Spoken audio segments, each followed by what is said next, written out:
It's Lupac, baby, in the building. The truth teller in the building. The pressure bringer in the building. If you rockin' with Pac, Make some noise. Yeah, if you got them receipts, put it on the floor. if you got that truth, Put it on the floor. if you rockin' with Lupac, Put it on the floor. hey, hey, hey, hey, hey. One time for the realest, bitch. Two times for the coldest, bitch. Three times for the bossed up, bitch. Fuck it up, fuck it up. Yeah, that's Lupac, bitch. One time for Lupac, baby. Let's go. Two times for Lupac, baby. That's right. Three times for Lupac, baby. Fire up. Fuck it up, fuck it up. It's Lupac, Baby. walk in, whole room in a G-shift. Truth talk heavy, she don't ever miss. Stand on facts, yeah, she stand on 10. When Pac touch down, pressure step in. Spotlight glow when she hit that live. Whole chat lit when she drop that vibe. No fake love, only real ones roll. Lupac run the scene, that's how it goes. Clock that T receipts on site. Drop one post on that ignite. Talk that truth, she don't play nice. Put it on the floor, expose that light. Go Lupac, Go, go, Lupac, go, go. go Lupac, go. Put it on the floor, Pac. Put it on the floor. Time for the realest, bitch. Two times for the coldest, bitch. Three times for the bossed up, bitch. Fuck it up, fuck it up. Yeah, that's Lupac, bitch. One time for Lupac, baby. Hey, oh, Two times for Lupac, baby. that's right. Oh, Three times for Lupac, baby. turn up. Fuck it up, fuck it up. It's Lupac, baby. Truth in her voice, yeah, the crowd gon' lean. When she clock them receipts, know she mean what she mean. No cap stories, she dismantle the fake. Every live she hit, make the whole chat shake. From the boot energy to worldwide view. Lupac, baby, got nothing to prove. Stand tall, crown never tilt. Pressure too heavy, whole lane get built. Put it on the floor, put it on the floor, put it on the floor, put it on the floor, put it on the floor. Go Lupac, go, go Lupac, go. Receipts on the floor, let's go. One time for Lupac, baby. Two times for Lupac, baby. That's right, go. Three times for Lupac, baby. Turn up. Fuck it up, fuck it up. It's Lupac, baby. If you want some weird shit, stay away. Stay away from me. Period. No weapon should profit. No weapon form is going to prosper. No weapons farm is gonna profit. Thank you, Pastor. And another thing, if you coming with that drama and that negativity, wet, you know what's going on. Stop playing. Hold up, hold up. Hold up. It's Lupac, baby, in the building. The truth teller in the building. The pressure bringer in the building. If you rockin' with Pac, Make some noise. Yeah, if you got them receipts, put it on the floor. if you got that truth, Put it on the floor. if you rockin' with Lupac, Put it on the floor. hey, hey, hey, hey, hey. One time for the realest, bitch. Two times for the coldest, bitch. Three times for the bossed up, bitch. Fuck it up, fuck it up. Yeah, that's Lupac, bitch. One time for Lupac, baby. Let's go. Two times for Lupac, baby. That's right. Three times for Lupac, baby. Fire up. Fuck it up, fuck it up. It's Lupac, Baby. walk in, whole room in a G-shift. Truth talk heavy, she don't ever miss. Stand on facts, yeah, she stand on 10. When Pac touch down, pressure step in. Spotlight glow when she hit that live. Whole chat lit when she drop that vibe. No fake love, only real ones roll. Lupac run the scene, that's how it goes. Clock that T receipts on site. Drop one post on that ignite. Talk that truth, she don't play nice. Put it on the floor, expose that light. Go Lupac, Go, go Lupac, go, go. go Lupac, go. Put it on the floor, Pac. Put it on the floor. Time for the realest, bitch. Two times for the coldest, bitch. Three times for the bossed up, bitch. Fuck it up, fuck it up.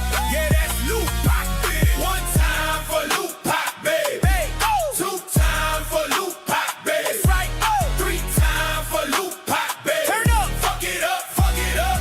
It's Lupac, baby. her voice, yeah, the crowd gon' lean. When she clock them receipts, know she mean what she mean. No cap stories, she dismantle the fake. Every life she hit, make the whole chat shake.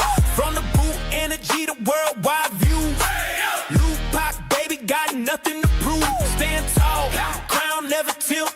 Pressure too heavy, whole lane get built. Put it on the floor, put it on the floor, put it on the floor, put it on the floor, put it on the floor. Go Lupac, go Lupac, go. Receipts on the floor, let's go. One time for Lupac, babe. Two time for Lupac, babe. That's right, go. Three time for Lupac, babe. Turn up, fuck it up, fuck it up. It's Lupac, baby. If you want some Yeah. What she bring? Fact. What she talk? True. Who they hear? Who they want? Lupa.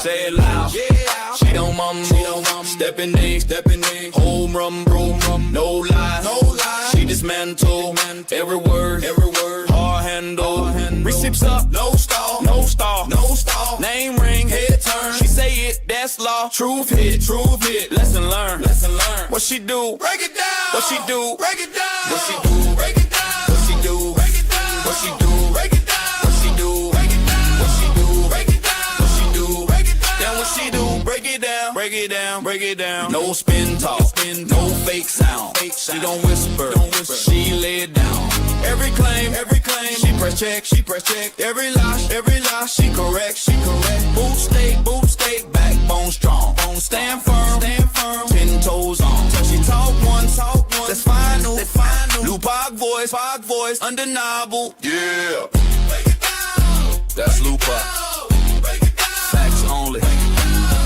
Break it down. Break it down.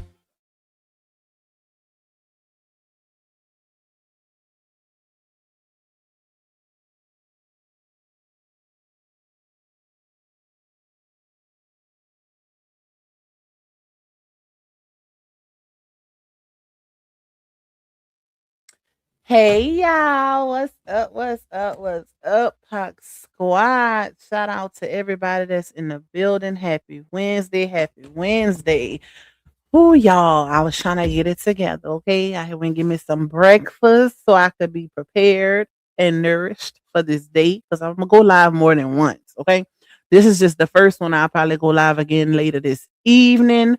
But y'all, I've been gathering receipts, doing my little one too, looking at other content. Cause when we work together collectively, baby, the sky is the limit, okay? And when I tell y'all these black folks is putting these receipts together, I literally just seen Lakeisha Keisha do a video on a clip from the footage that was released by the courts, aka prosecution, spliced up video, and you can see Eddie Parra changing clothes right after the incident happened.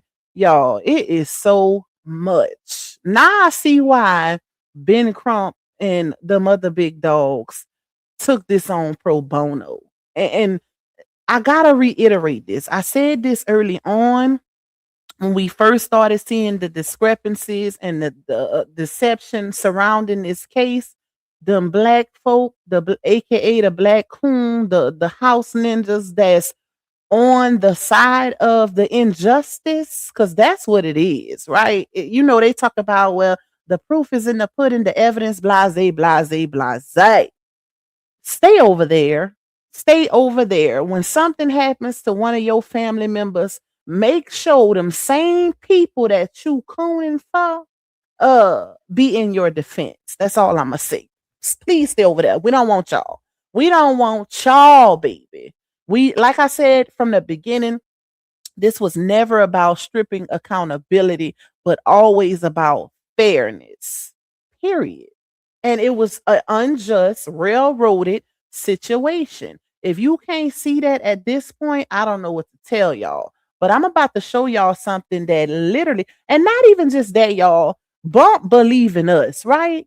The fact that Hunter Metcalf came out here multiple times and gave inconsistent stories that literally goes against what the witnesses testified is proof enough that it's some railroading going on.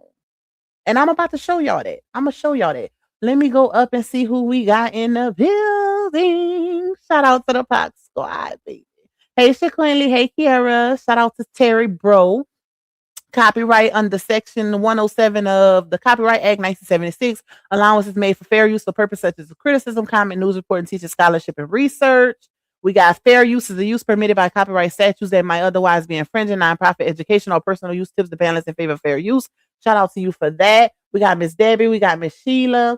We got Miss Jackie in the building. The other Miss, wait, no, that's the same one. I know we got a couple Jackies though. Hey, Miss Sandra. Hey, Miss Tracy. Discussion board. Shout out to one of my beautiful mods and all the other ones that's in the building holding it down for you, girl. Hey, Zaisha. Hey, Miss Latrice, Miss Renee. We got Miss Belria in the building. We got T. Stanley, Lou in the building. We got Miss Tracy, Miss Angela B, Miss Shalene, Miss Jackie Moore. I knew it was another one, okay? We got at least 5 or 6 Miss Jackies. We got Flo Gotcha. We got Faye Faye the UK Monet. We got Miss Tracy. We got Queen D Money. Queen Sag in the building. Secrets and Side Eye. Miss Lisa. We got Ray Rakita. We got Miss Deb. Miss Mel Mel. Yep, I just was talking about that. Wait, you said, hold on. Yep, change of clothes. Yep, I just seen it. I just literally seen it. We got Miss Becca. We got Miss Annette. We got Miss Carolyn. Miss Carol. We got Abundance Clarity. Shout out to all the new people that have been following the channel. I appreciate the support.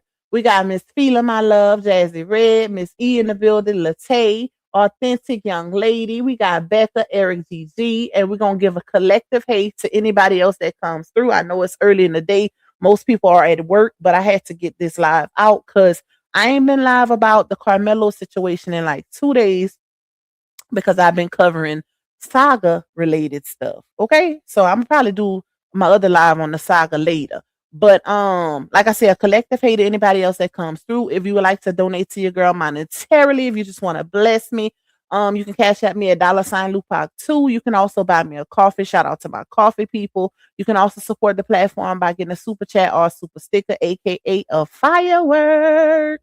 Y'all know I always set a little goal. It ain't much, it ain't mandatory, but it's greatly, greatly appreciated because it contributes to the revenue of this particular live stream.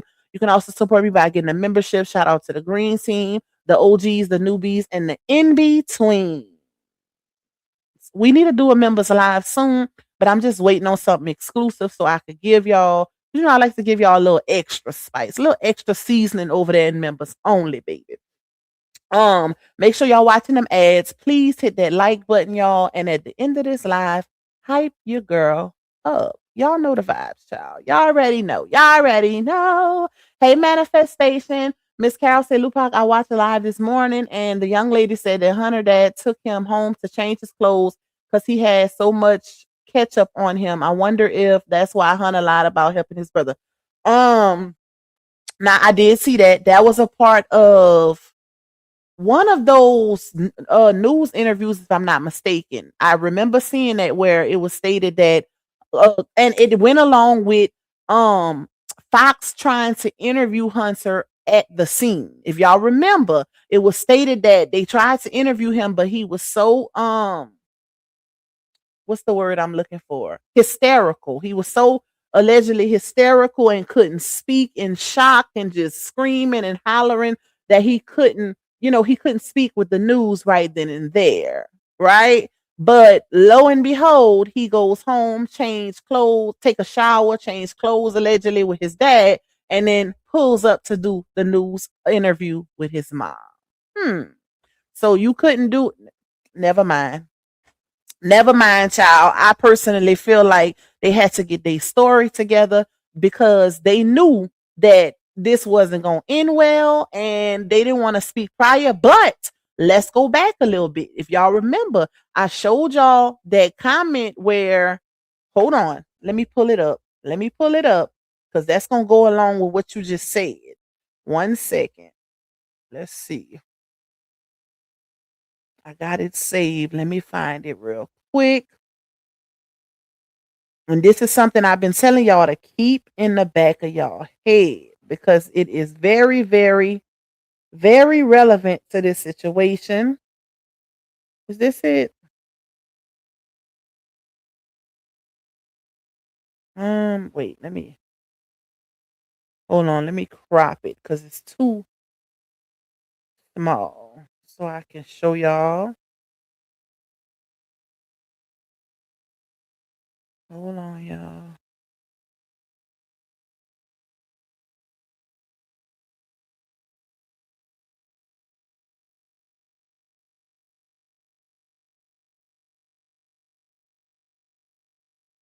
All right.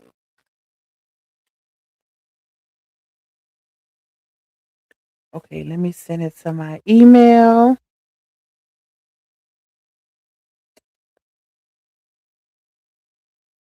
Let's see. All right. Let me see. So, like I said, if y'all remember, I showed y'all a receipt. Shout out to Christopher King, aka King Cass, over there on Facebook. He is a black attorney that has been investigating and advocating for the situation. Baby, he been popping them receipts like fireworks. Okay. He was the one who put up the situation about Eddie changing his clothes prior to the incident. Yeah, he been first handedly putting out them receipts, and everybody been grabbing them. This is it right here. So if y'all remember, I showed y'all this on live a couple lives ago. Let's pull it up. And this is relative to what my girl just said, Miss Carol, in the comments about. Wait, can y'all see it? Yeah. This is relative to what Miss Carol just said in the comments about allegedly Hunter leaving with his dad and going to change his clothes, going shower and change his clothes, right? But how is it possible for you to have ketchup all over you or for you to need to go take a shower when, if y'all remember, multiple witnesses of the Frisco ISD tape stated that the video that they seen, Hunter wasn't even by his brother. He was by him when the confrontation, when they attacked Carmelo allegedly, but he wasn't by his brother for the whole, oh, I was holding, putting pressure on the wound, da da da. And not just that, I'm gonna show y'all something else also. Because remember, they stated that Hunter was holding on to his brother. Remember, Hunter said he watched his brother's soul leave his body, and his soul left two child, just really putting stank on it, just stanking it up. And one thing I noticed also in the witness testimony when the coach testified, I want to say the was it defensive? I forgot, but we about to see it because I'm gonna pull it up. But the coach, I didn't notice if he stated anything about relieving Hunter. Because remember, this coach that testified, he was the one who was putting pressure on Austin's wound. So how is that possible? And he didn't say, "Oh, I relieve Austin. I mean, I relieve Hunter to resume pressure on his wound and then orchestrate CPR and all of that." We're gonna get into that, y'all. But remember, I showed y'all this a couple lives ago, and this is one of the people. I wish I could remember which video Christopher put up that these comments was in, but I've been seeing multiple people in several comment sections in the Dallas area saying they witnessed this Fox breaking news video, right? That has allegedly been cleaned from the internet, child. But Cynthia Carpenter was replying to a lady by the name of Bridget, and she said that's what Fox 4 reported as ambulance was leaving the track field. The two boys and Hunter said that Carmelo picked up the tool they used to put the tents up with after his brother Austin punched him in the face. Fox 4 hurried up and took that local live breaking news story down, and we Dallas folks have not seen that video no more. That's what the two boys said, and Hunter was crying and said, "I stand by my brother even if he was wrong." They can't take that away from us Dallas residents. We haven't forgot that. Now let me say this, y'all. I believe this because y'all know anytime some type of situation, some type of criminal situation or anything happens where a person is a victim of some sort of any criminal situation, y'all, the news will be there and they will do a breaking news story. Now, I'm going to give y'all a little homework, right? Since people saying that, oh, these people are lying, the Dallas residents are lying about this, go on and Google and pull up the very first breaking news story from the April 2nd, 2025 Frisco track meet and tell me what pulls up, right? You're going to see everything but a breaking news story. And we know for a fact that, like I said, anytime something happens in an area, a small town, the local news will be the first to show up and they will definitely do a breaking news story. Why doesn't this one have one? But they did have one. According to the local residents, it was just stripped. Okay. They took it down and people no longer are able to see it. And I could believe, I could believe when the people say, damn, he slipped my mind just that fast, y'all. It is very much possible. People are stating that, oh, that's impossible. If they took it down, somebody would have it. Yeah, that's not to say nobody don't have it, but they probably scared to share it. They probably scared. It's a lot of corruption, cohesion, and all kind of bad things happening in that small town, baby. People being threatened. Like I told y'all how they give it up in these little small towns. Like if somebody has some sort of power and if you in a small town, you know exactly what I'm talking about. Like it's about who you know, right? It's always about who you know, much rather than you could be a regular citizen, but if you know somebody that got a little power, they gonna get some things done on your behalf. They will. And this cover up is being exposed left and right. And that's how God works, y'all. That is literally how God works. I remember when Carmelo first got sentenced, a lot of people was questioning God surrounding this situation about black people not catching a break and we always the ones catching the bad end of the stick. But look at how everything is unfolding now. I would hate to be the people that's involved in this situation. I would not want to be, because once the roof is blown off of this situation, I think a lot of people will lose their jobs. People gonna be going to jail. It's gonna be a lot, y'all. It's going to be a lot. And like I said, anytime I didn't get a chance to do a live stream on the new defense team that has taken on Carmelo's situation pro bono. Shout out to Big God. Okay, listen, because they was catching hell trying to raise these funds for this baby. You got the right wing supporters and the supremacists and all of these. I ain't gonna say all of these Ritz. Shut up, Bob. All of these people, child, that was just reporting, getting all of the financial uh organization shut down when it came to this baby trying to raise money, his family trying to raise money for his defense, and child, it's just a hot mess and a half. But look at God. Not only, and let me tell y'all something about it, because anytime first of all, reputation is major when it comes to anything in the legal field, anything in politics or whatever. Reputation is a big, big thing, y'all. I guarantee y'all, these 6 big dog attorneys, civil rights activist attorney, you got, child, they just the best of the best in Texas, right? Ain't no way in hell they would touch this. They know something we don't know. They already then started getting their hands on the things that have been released and the things that have not been released. Okay? Listen to what I'm telling y'all. They would not touch this if they didn't feel like it's what is the saying? Not water under the bridge. Help me out, y'all. They wouldn't touch this if they felt like they couldn't win it, right? They would not let alone touch it pro bono. You got to realize when people touch things like this, especially with this much controversy surrounding it, so much public outrage, people being harassed, people being doxxed, is a racist mask falling off, being uncovered. Baby, listen, they would not touch this. Even if y'all remember, this is another thing too. Remember, whenever the sentencing first happened, right? People were so outraged, but you had a lot of comments of people saying, why, where's Ben Crump? Why Ben Crump them not, didn't jump on the situation? Da, da, da, da, da.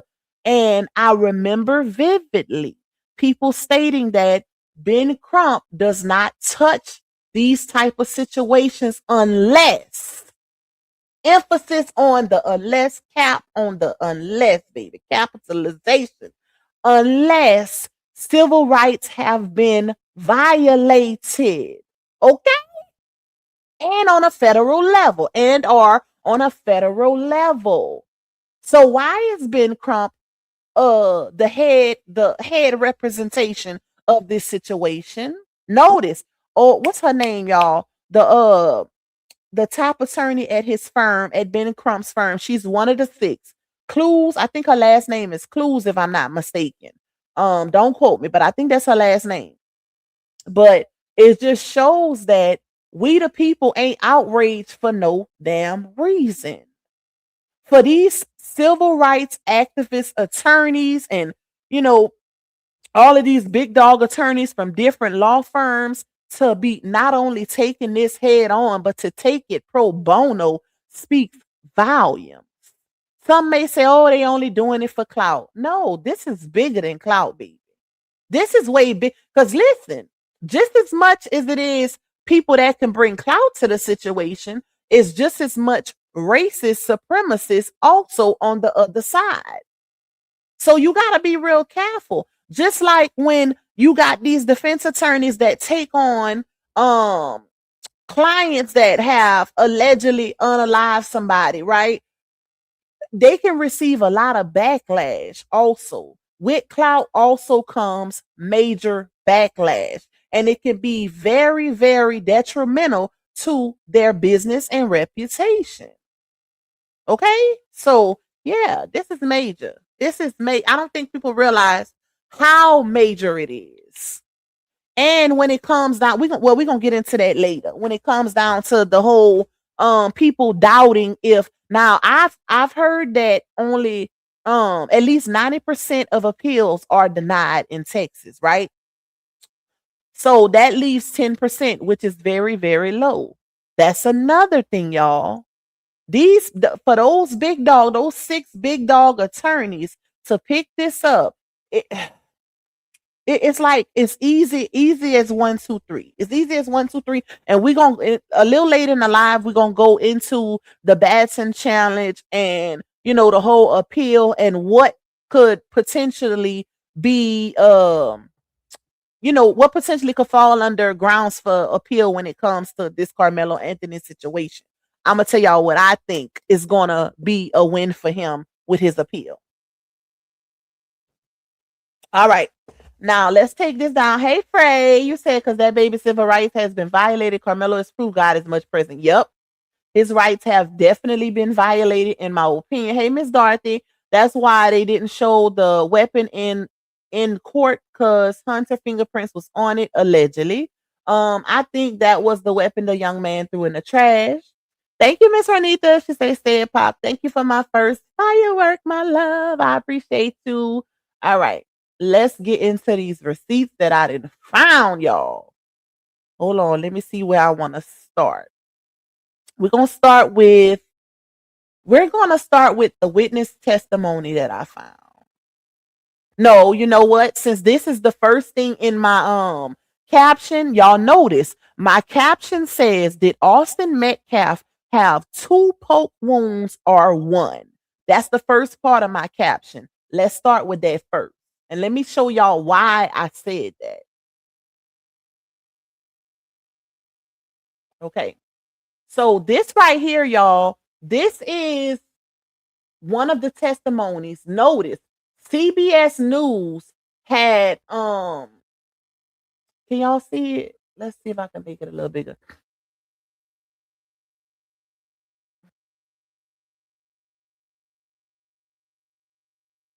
Oh, that's too big. Okay. CBS News, y'all, had, okay, remember, seating was limited for media and regular everyday citizens. You know, the bloggers, we fall under everyday citizens, child. New media, we didn't have a taped off section for us to be able to access that courthouse. But um the regular media, mainstream media did. Okay. And from my understanding, it was only one black media person, which was Cody, I think his name Cody Thomas, if I'm not mistaken, that was able to be in court that day. And he even spoke some things about the situation that would raise eyebrows, right? That raised his for sure. But CBS, I'm guessing, had, you know, some people there, because if you go on to CBS News has been putting out quotes from testimony in trial, that, you know, in trial, well, during the trial. They've been putting out witness testimonies, y'all. Shout out to CBS News, because what it's doing is allowing us as regular people and bloggers to basically um do side by sides of the evidence and the things that were stated prior to trial versus what happened in trial. And we can literally point out the discrepancies surrounding the whole thing by doing it. So shout out to CBS, baby. Okay, listen.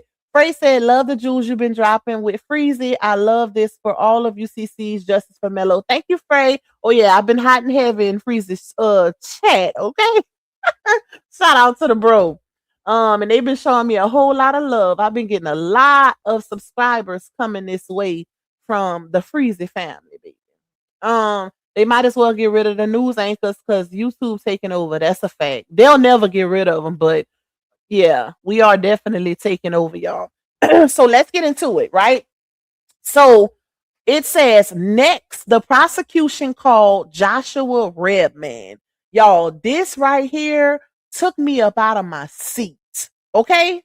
This is one of the testimonies. Joshua Redman, the Liberty Defensive Coordinator, to the stand for whatever the school was that Austin them was attending, right? They call him to the stand, Joshua Redman, the Liberty Defensive Coordinator. And it states, Redman was at the meet and said, all of a sudden, notice is in quotes. So this is his specific verbatim. This is not what the news is saying. This is what that defensive coordinator said specifically on the witness stand, y'all. Redman was at the meet and said, all of a sudden, there was just panic and scatter. He said that he saw Austin Metcalf, got him on the ground. Hold up. Let's stop just right there. Notice, Redman said that he saw Austin Metcalf and got him on the ground. Well, if he seen Austin and got him on the ground, then that would mean that Redman was the first to approach Austin in his state of needing medical attention, right? Where does Hunter fall into play? Remember, they said that Hunter was holding his brother, putting pressure on the wound, and Hunter stated verbatim that he seen, and we're gonna play Hunter's words so we can, you know, do a side by side.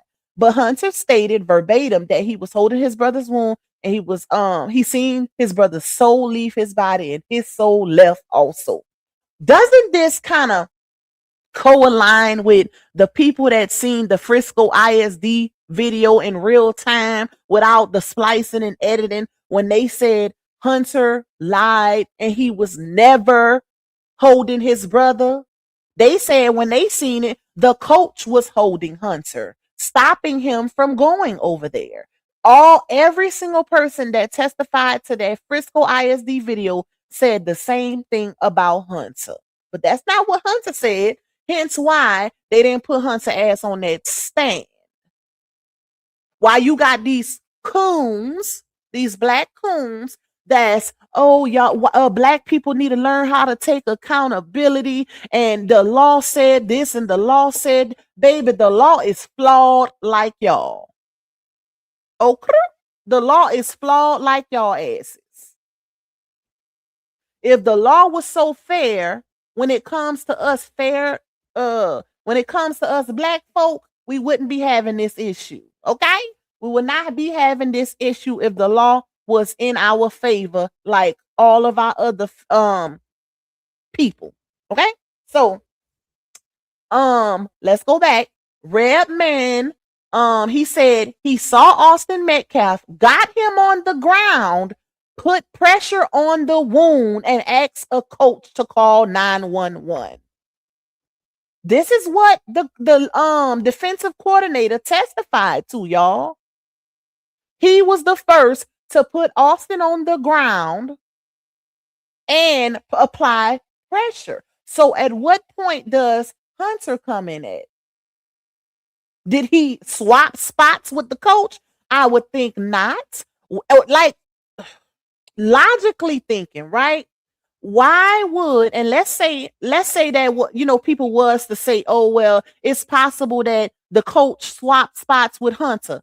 What adult y'all know in a right mind gonna allow a kid in a state of frantic and hysterical in a hysterical state assist a wounded teenager?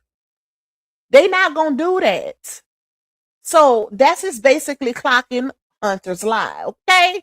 At what point did he intervene and assist his brother or hold his brother and see his brother's soul leave his body and then his soul follow right behind? Maybe when he was standing up and the coach was holding him and he was, looking towards his brother, but that's not what they're saying. And that's why I said another reason why they didn't put Hunter on the stand. So just those little facts right there, you would think that the black coons that's saying we need to take accountability as black folk, you would think that they would see all the inconsistencies and the deception surrounding the situation and say, okay, I get it, a life was lost, but something ain't right here. Something ain't right here. So y'all just gonna ignore everything that's being stated, even by the people y'all side with. Oh, baby, y'all the clout chasers. Y'all the grifters. Y'all the ones that's trying to get a little coin. Because ain't no way in hell y'all really seeing all of these inconsistencies and discrepancies and ignoring it. Just to say black people need to take accountability. Ciao, bye. Anyways, all right. Hey to everybody that's coming in. We got 156 in the building, y'all. Please hit that like button. Please support the goal if you can. All right, so let's keep going, y'all. Here's where it gets interesting. Shout out to Joshua Redman, the Liberty defensive coordinator. Okay, so let's go back. Redman was at the meet. All of a sudden, there was panic and scatter. He said that he saw Austin Metcalf, got him on the ground, put pressure on the wound, and asked the coach to call 911. Let's go up. Redman also stated at the time it was a pretty good sized wound in his abdomen. Said Redman, I was trying to push his brother to the side. Oh, never mind. His brother was right there. I take that back. But he probably was just standing there because remember, the other coach said that he was holding Hunter. And the people testified that Hunter was at no point holding his brother on the ground. Okay. So, what is the abdomen, y'all? Anybody know? Does anybody know what an abdomen is? Because from my knowledge, from my education, last time I checked, the abdomen was the stomach area. The abdomen is not the chest where they are alleging the poke happened, right? So how do we go from chest to abdomen? And one thing I noticed is there was no interjection in the testimony when this was stated. So I'm confused. Did he have 2 poke wounds or what? Was there 1? Was there 2? Was there a chest poke and an abdomen poke? Or is this witness mistaken. But how do you mistake something of that magnitude, right? This ain't no little mistake, y'all. The abdomen is the stomach. This man, and he was the one putting pressure on the wound, telling the coach to call 911. So, how is that possible? How does someone make that type of error in testimony? Now, I'm wondering, is this partially the reason why that autopsy is still not available for public consumption? Interesting, right, y'all? We still have yet to have access to the autopsy under the Public Information Act. I can understand why they don't want people seeing that video. Well, I ain't gonna say I understand, but I get it because they know it shows the truth. Okay. But when it comes to the autopsy, if it happened the way they said it happened and it was just that poke wound, why is it not being shown? Let me tell y'all why. Because when it comes to autopsies and from the ME, they don't just state the cause of DEATH, right? They tell every single thing that could have potentially be medically wrong with the person, right? If that person had DRUGS in their system, it's going to be on the autopsy. If they had any other wounds, any identifiable marks, anything is going to be on that autopsy. Remember, when I went live, you said I just don't understand why nobody's talking about. Okay, hold on. I'm gonna go back to that. Remember, when I went live the other day, y'all, one of the supporters emailed me. It was alleged to be a fake autopsy report, right? But I have reason to believe, and this is my opinion, that even that fake autopsy report is not 100% false. It's too many things that's being stated involving the rugs. Y'all know what I'm saying. I don't want to say the actual word, but it's too many things being alleged involving the rugs. And it just it's like, And I remember, matter of fact, hold on, y'all. Let's see if we can get in contact with Dwayne real quick.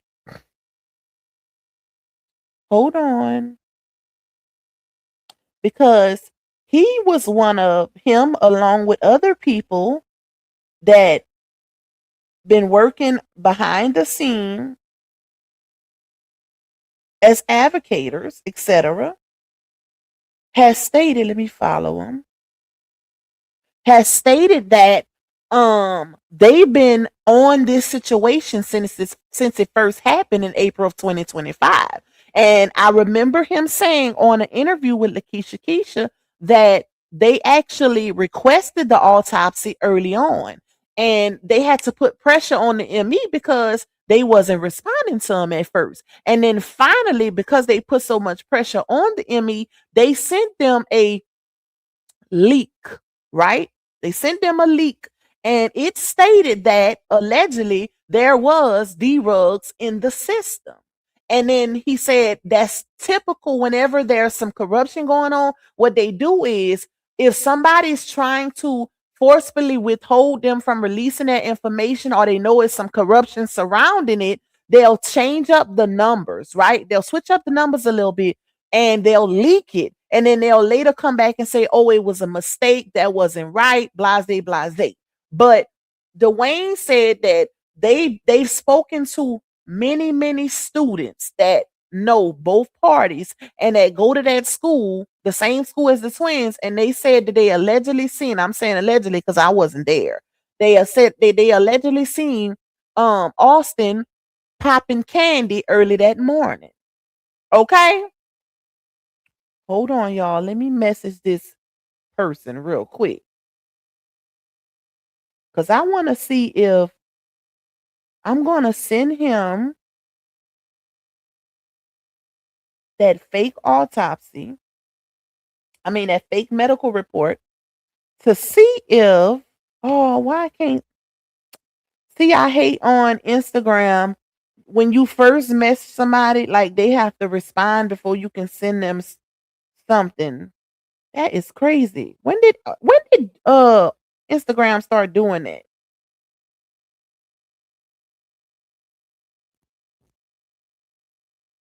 Hold on, y'all. I wanted to send you.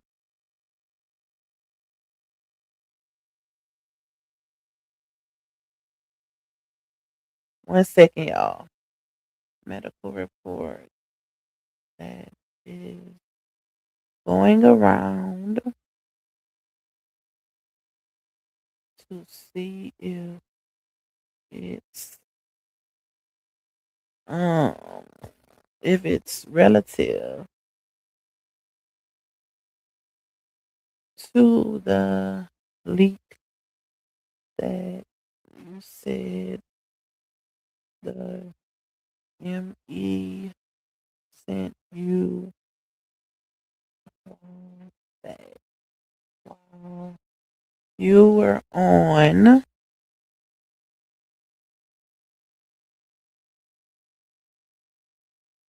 Hold on, y'all. I'm coming. Keisha's platform.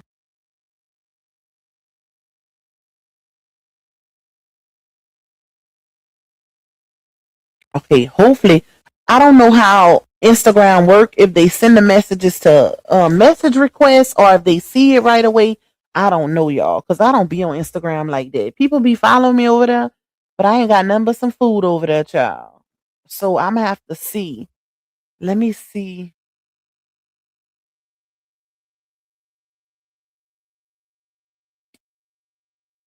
Okay, let me see if he check your DM.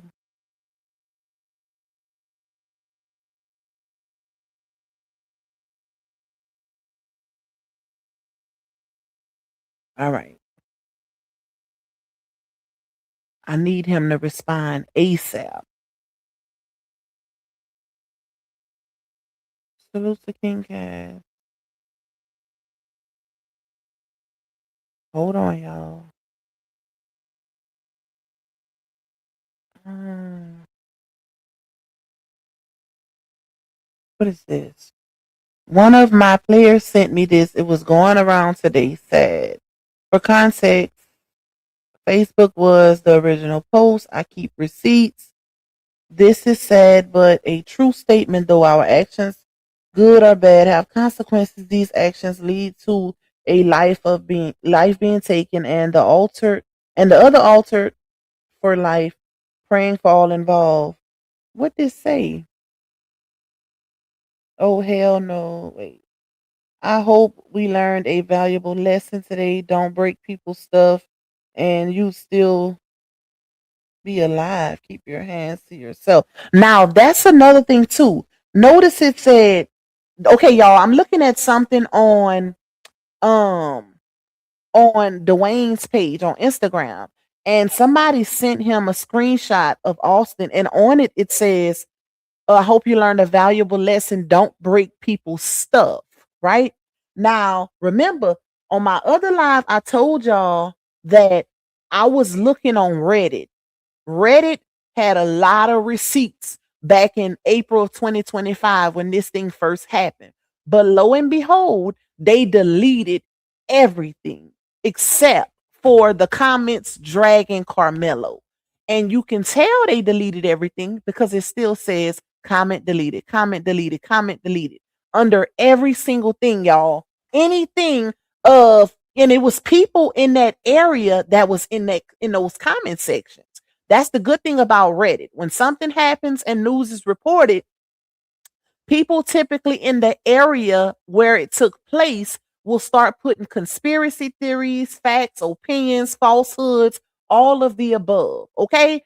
And they was putting a lot of stuff.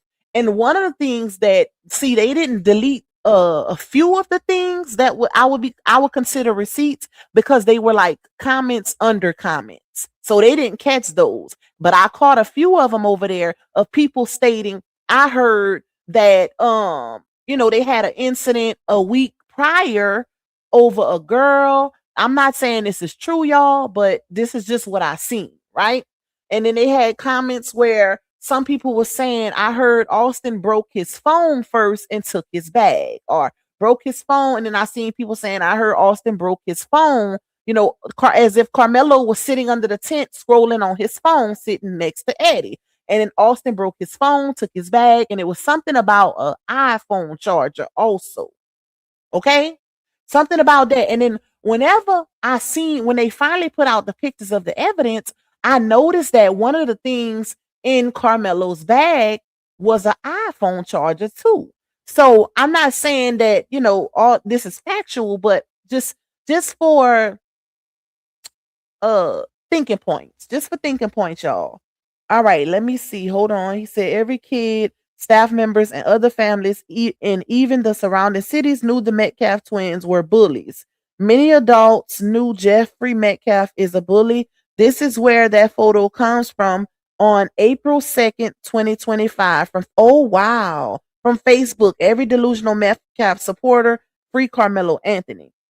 Oh, wow. So he posted a picture of somebody in the area posting a picture of Austin. Oh, hell no, what the F? And then it states, I hope we learned a valuable lesson today. Don't break people's stuff and you'll still be alive. Keep your hands to yourself, little man. Wow. Okay, I'm going to screenshot that. Okay, I'm going to show y'all that too. Hold on, y'all. This is why it's good to do research, especially research on people's pages who live in the area, because they be getting way more tea, baby. Let me see.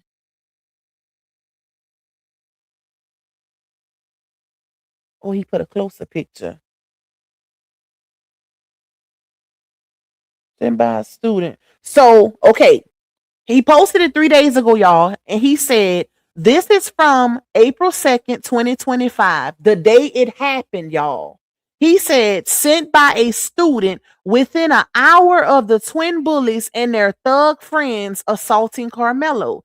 These kids, while in class, are sending messages about the twins. They were known bullies. Frisco ISD helped Jeff and Megan Metcalf cover up these twins' behavior and activities. The twins were on suspension and kicked off the team. They weren't supposed to participate in school events during school hours.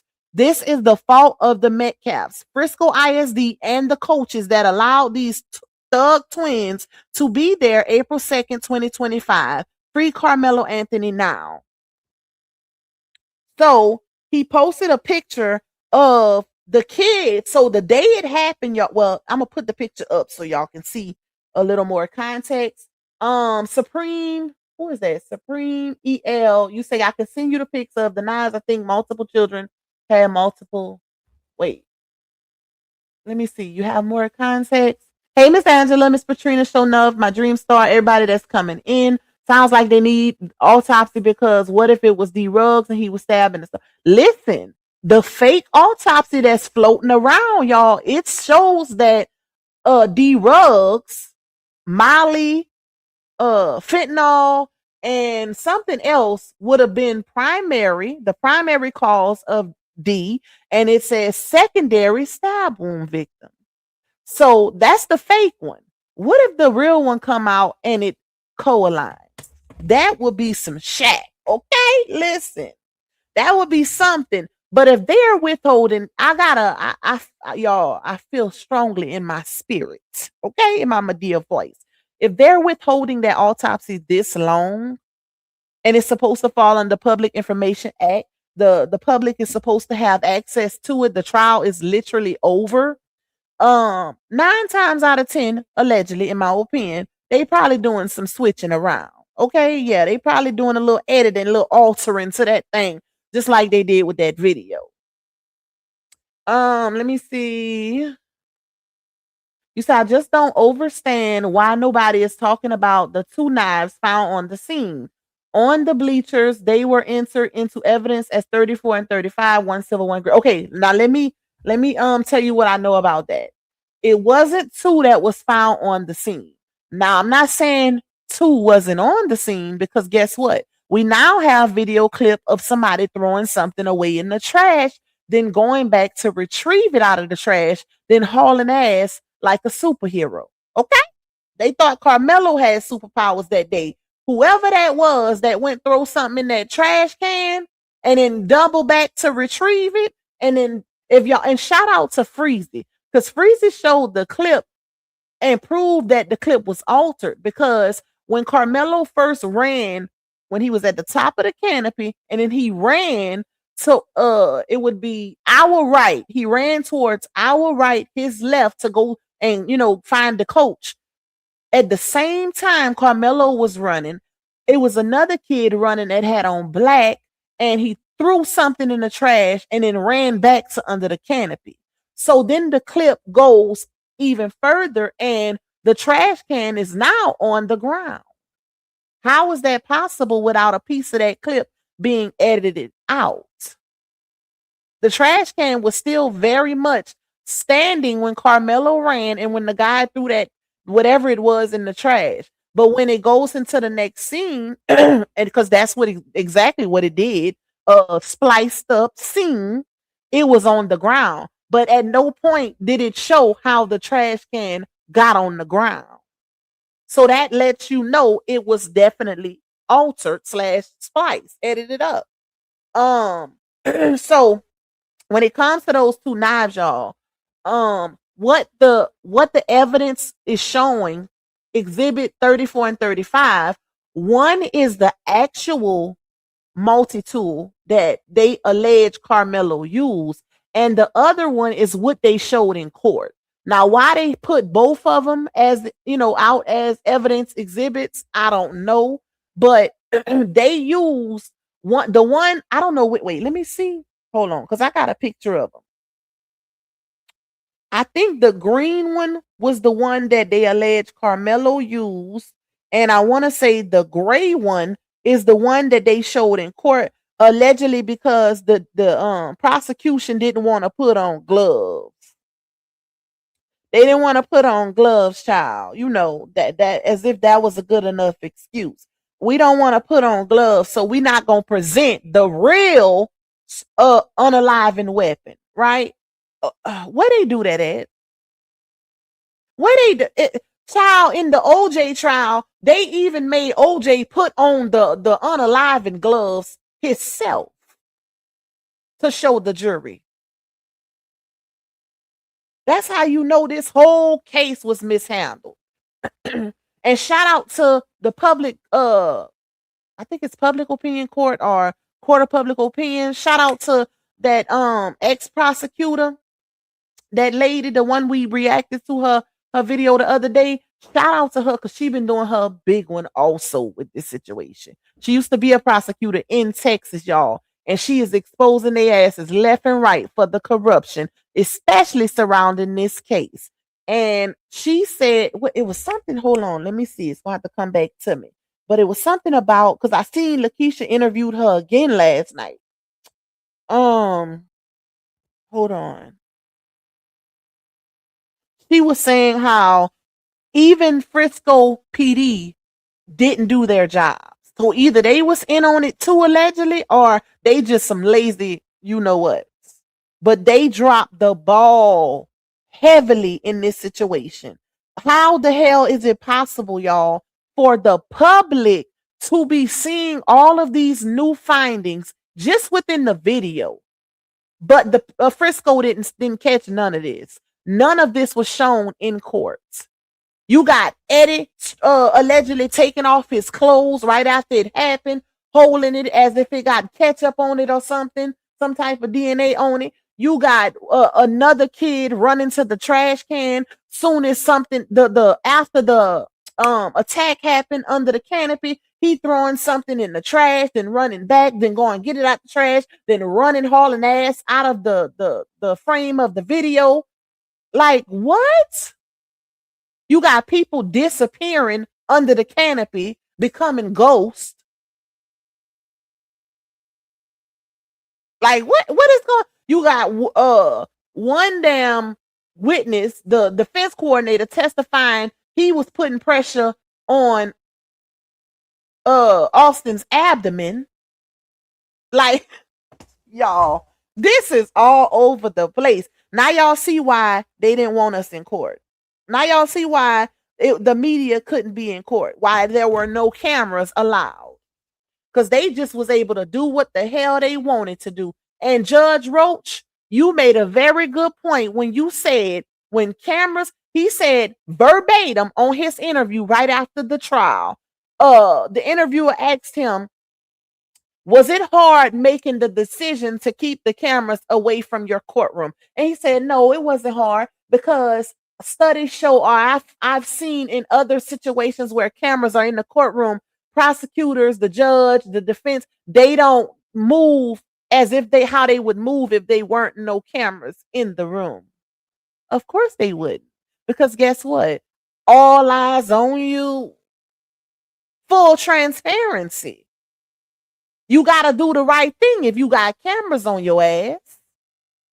Hence why, one of the reasons why police officers have to wear body cams now. Because we need to see and make sure you doing your job correctly. And this is why that needs to be voted in. Shout out to the person who gave that suggestion. I think it was Jedediah. That needs to be voted in. If y'all getting paid off of taxpayers' dollars, our hard-earned money, then we should have access to full transparency in the courtroom. We need to see what y'all doing with off of our coin.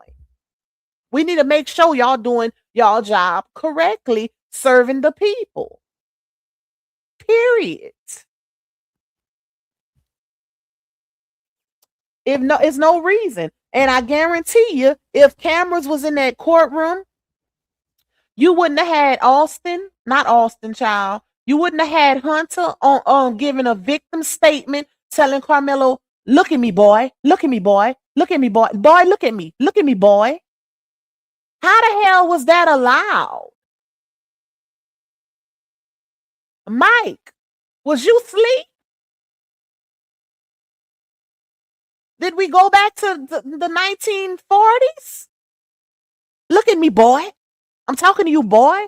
How the hell was a victim allowed to chastise the defendant on the damn stand? Look at me, boy. Then you got the daddy giving the victim statement, telling Carmelo, you failed the community, you failed yourself, you failed your family, you failed the community. You don't belong in this community. Like, you got the prosecutor asking the witnesses if they think it's self-defense or murder.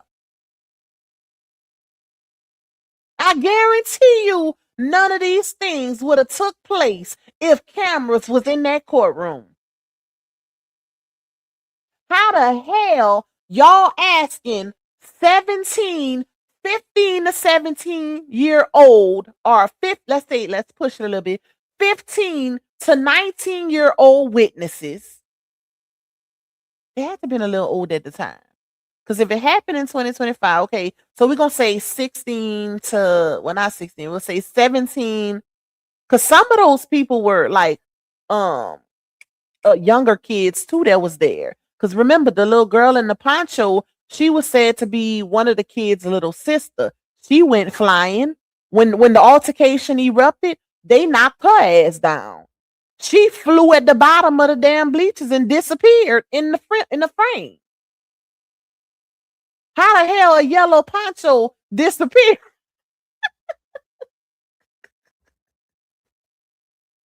I'm confused. How the hell a yellow poncho disappear?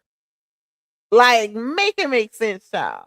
But this man, the prosecution, y'all, was literal, and that's swaying. You cannot do that. They violated that baby's constitutional rights to the highest capacity. Witnesses don't get a say in that.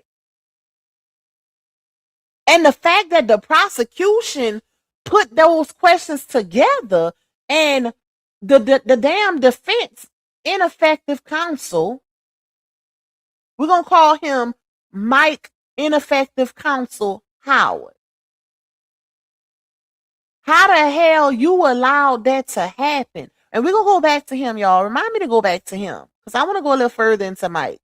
But how did you allow for the prosecution to get away with that? With not one, not two, not three, not four, not five, not six, not seven, not eight, however many witnesses they had on that stand that was kids, teenagers, whom brains ain't even fully developed yet, including Carmelo. No professional experts, no expert witnesses, none of that. But how the hell did you allow not just him, the judge? The judge allowed it. So if the judge allowed it, you know defense ain't stood a chance with objection. He ain't stand a chance with objecting if the judge was allowing that to go on in his courtroom. Hence why there were no cameras. Where do you, like, what, y'all, that I have never seen, and I'm not a lawyer, but just common sense and my education level, I have never seen that, and I watch a lot of court TV. I ain't never seen a situation where they put that many witnesses on the stand and they allow that, because that's basically what it was. They allowed the witnesses to determine the situation, whether it was murder or self-defense. That's the job of the juries, the jurors. That's their job. Not teenage witnesses. They don't get a say in that. That's called swaying the jury. Do you believe it was self-defense or murder? It was murder. It was murder. It was murder. Imagine being a juror and hearing that, and they're allowing it. And you don't know that it's not right because the judge is allowing it, right? But they want to talk about that appeal? Oh, baby. That boy got, then y'all wonder why them 6 big dogs took on this case pro bono. Civil rights, constitutional rights. Y'all wonder why all of these big dogs from different aspects of the legal field, whether it's a criminal defense attorney, whether it's a civil rights attorney, and on and on. Y'all wonder why they all got their hands in this appeal now. Why y'all think? It ain't even about accountability no more. You can't be selective with accountability or be selective with pointing fingers toward who you feel needs to take accountability when it's so many hands that had that took place in this situation. Too many hands dirty. So we gonna save all these kids that started the shit, right? Because Carmelo wasn't looking for no fight that day. That's another thing they asked him. Was Carmelo the aggressor? How the hell they answering? And this, y'all, and I've seen many people that was in courts say this, including Meek and Knight. They saying Carmelo was the aggressor, but they're describing in context Austin being the aggressor. And the jury didn't even catch on. Or did they? And just didn't care. And then I heard one of the jurors, a younger white lady, she was crying boo-hoo crocodile tears whenever when she seen Carmelo break down. She started like whenever it was, I think it was either the sentencing. Yeah, when it was the sentencing and they gave him 35 years and Carmelo started crying hysterically. They said one of the jurors started crying just like Carmelo. But it's too late though. It's too late to cry like that. It's too late. It's too late to show emotion after the fact. And that, in my opinion, that was guilt. That was emotions surrounding guilt. Because they knew that baby was railroaded. And I ain't gonna put too much smoke or pressure on them because They was only doing what they was allowed to do. Let's say that, y'all. And I kind of feel the same way about the defense, because you can't tell me that these overly qualified defense attorneys with years of experience, with reputations, and wins, multiple wins under their belt, known for getting these type of cases dismissed before they even go to trial. You can't tell me that they dropped the ball to this magnitude, to the point where regular everyday people with no legal background can call out ineffective assistance of counsel, like myself. You can't tell me that. So it makes me wonder, y'all. It really, and I see a lot of people saying, well, if that's the case, then why didn't they object more? Right? Well, in my opinion, that would fall under ineffective assistance of counsel, right? Them not objecting to obvious illegal things, obvious mishaps in court, that would, in my opinion, fall under ineffective assistance of counsel. But I still low key, y'all. I low key believe that defense team, that overly qualified defense team, that known for getting things dismissed prior to trial, defense team dropped the ball intentionally because they seen early on that the prosecution and the judge was in cahoots to railroad that baby.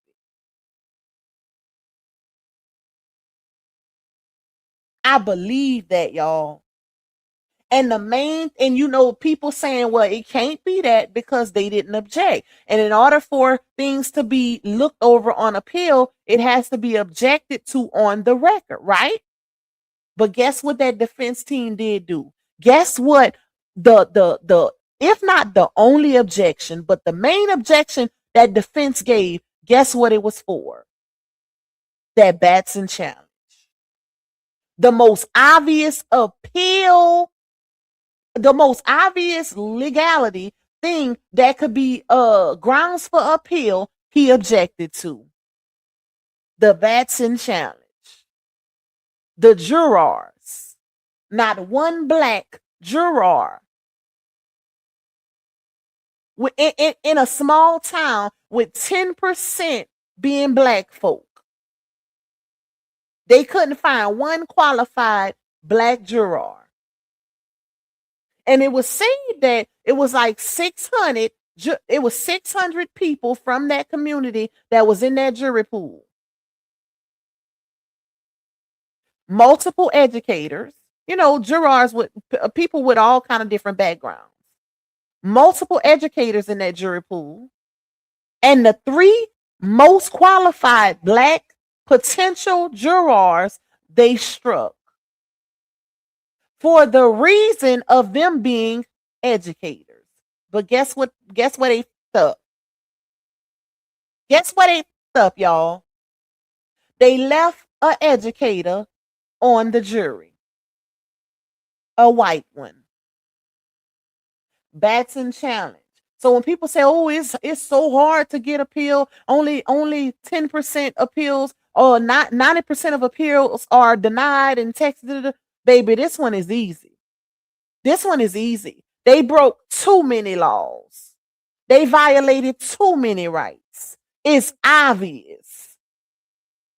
And you got a lot of legal professionals that's speaking on it. If they can see it, why you got Dusty Metcalf going on Fox talking about, he was real mad about the beautiful Sunny Holston, ex-prosecutor Sunny Holston, ex-black prosecutor Sunny Holston, popping her shat on The View. Y'all know The View is a major platform. Sunny popped her shat, and she said exactly what it was. And Joe felt a way about, not Joe Child, Jeff felt a way about it. So he decides to go on Fox in Texas, Fox little platform or whatever. They tried to shade The View, talking about, I guarantee you, you got more people watching you than who would be watching The View. You a bald faced lie, and the truth ain't in you. Ain't no way in hell more people watching that little small Fox News, Dallas, whatever area they in, platform over a major syndicated television show, The View, that's all over the world. When they limit it to Texas, not even the whole Texas, probably not even the whole Texas is watching Fox. You trying to say y'all got more? They had the nerve to say they trying to get clicks and views and make money off of his son's debt. Is you cool? The whole world talking about this right now. The whole world. You just mad because not only did Sonny pop her shat and call out the injustice and let it be known how there's a different justice system for black people opposed to the justice system for everybody else. She did it on a major platform. And who are you to try to take away her opinion? And he stated exactly what it was, y'all. He said she basically, in so many words, she had the nerve to give her opinion because the guy, the Fox interviewer said, I'm not gonna play it, but how do you feel about one of the View hosts saying that it was self art? I don't see how it wasn't self-defense. So he ain't really mad because she gave her opinion. He mad because she gave her opinion on such a major platform. See, they don't want the word to be spread, right? They don't want them injustices to be called out. And then you got Jeff saying, I said early on, please don't make this about race. Please don't make this about politics. Y'all made this about race and politics back in the early 1800s, early 1900s, 1900s, baby. We never made it about race and politics. Y'all been doing that since the beginning of time. But when it comes to this situation, the fact that the obvious don't even have to be stated, the fact that you can see the injustice without looking at it with a microscope, that alone shows that it's about race and politics. Why they saying we made it about it? How is that possible? How can we make it about it when clearly we like, come on now, when you compare it to other cases, other very similar cases, right? You got the Cyrus what is his last name, y'all? Cyrus situation where Rick Child got off with self-defense and unalived that baby in his back while he was fleeing, and he got self-defense. That wasn't in Texas, but still. Then you got the other situation where they had text messages of this little white boy saying what he was going to do to the other students. Premeditated. He got 10 years. You got Carmelo, who was at a school function, well in his right, wasn't suspended, on his way to the field to stretch. Then you have Eddie Parra. Carmelo, what's up, man? Come see. Invites Carmelo under the tent. And let's not leave out the fact that Carmelo wasn't the only one from other schools that was under that canopy. So he didn't have, so he was in the wrong place, right? But all the other kids was fine. That's how you know it wasn't about seeding. It wasn't a seeding issue. It was never about seeding. Because if it was about seeding, why the hell was the twins over there under the Emerson tent prior to the incident? If everybody is assigned to be under their specific tents, why did Hunter say they was coming from the Emerson tent? Remember? Hunter said we was walking back from the middle school tent, the Emerson tent, because we know the people there, we know the coaches, and we were just talking because we used to go to that school, and then we was walking back, and then we seen this guy, and he was under our tent, and he started talking crazy and saying aggressive things and make it make sense. So y'all got a right to go under the Emerson tent.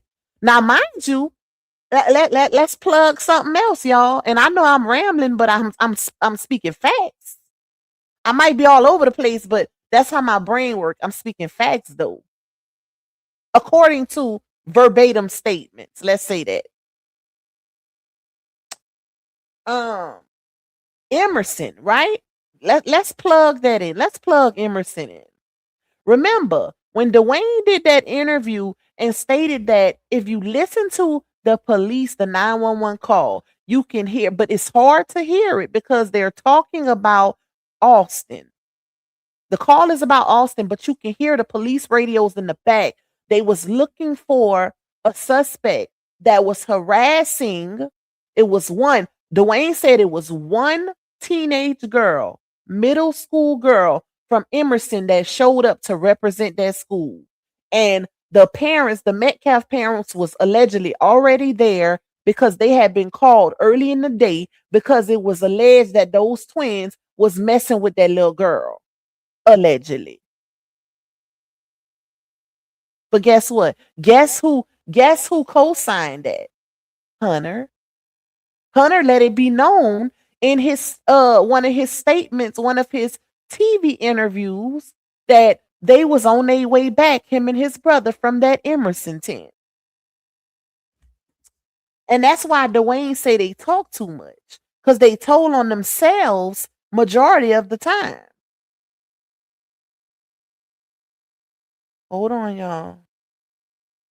Damn, he still never responded, y'all. Let me go back to my Insta real quick.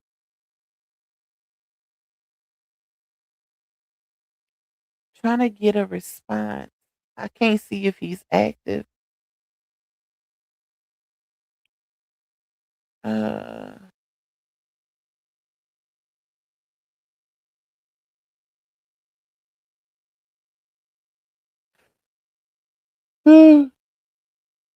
Trash can. Later, another guy comes and removes the item from the same can. A lot of people, y'all. Make sure y'all, we got 189 in the building, y'all. Please make sure y'all hitting that like button. Please support the goal, y'all. If y'all enjoying this content, that's a way to support my platform, to support this live stream. I think we got 18 left on the goal. It's any color, y'all. Okay? Whether it's 99 cents or $99, your girl appreciates all the support. You say I can send you the pic. You can send it to. I have them. I actually have them, but yeah, that's what it was. Supreme. Is it Supreme L? That's what it was. One of those knives was the actual, allegedly, because I wasn't there, was the actual poker that was allegedly used by Carmelo, and the other one was what they showed in court. Now, why they submitted both into evidence is crazy. Crazy as hell, because it's causing confusion. But if you know, you know. They used that one because allegedly the prosecutors didn't want to put on gloves to show the jury the real in time poker. And that's kind of dumb, because that's how you know. That's another thing. That's another thing in this situation. Where they do that at? Like, I need somebody's life is on the line here. Somebody passed away, but you got another child whose life is about to be thrown away. Can we not examine everything in detail? Were we scared that it was some initials on that thing?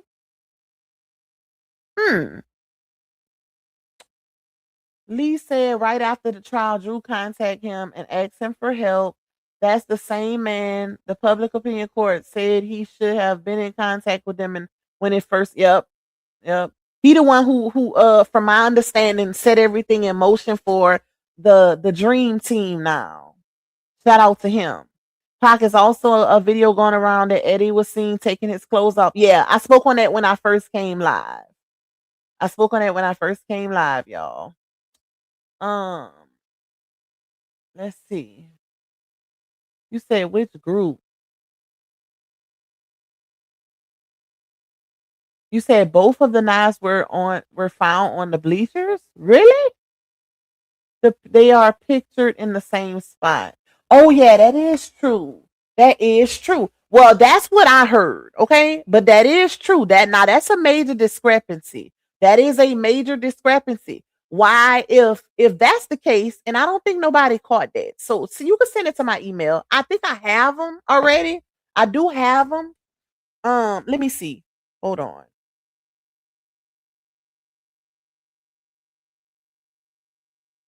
And shout out to you for that. Let me see. Shout out to Supreme L. Let me pull it up.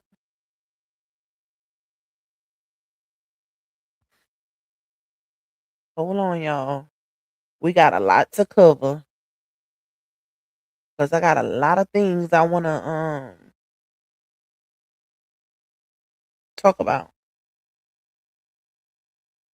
I'm just getting started, baby. Even though I don't like to go too long, I might have to split it up. But as of now, okay, here you go. I wonder. I don't want YouTube to strike me for showing this. So hold on, I'm gonna cover them a little bit, y'all. I just don't want to take a chance because YouTube be tripping sometimes. So let me kind of cover the blade just a little. Just a little. Well, it shouldn't be. It shouldn't do nothing because it ain't a pew pew. Okay, hold on, y'all. Let me send this to my email.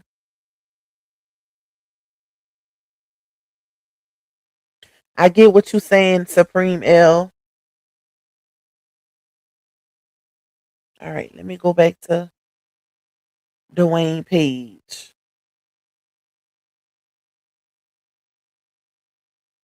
Why it took me off his page? Oh, hold up.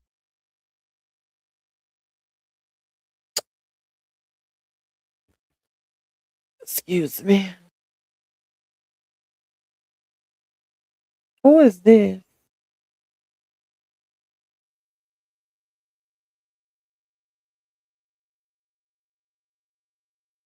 Jeffrey Metcalf, Hunter, and Austin.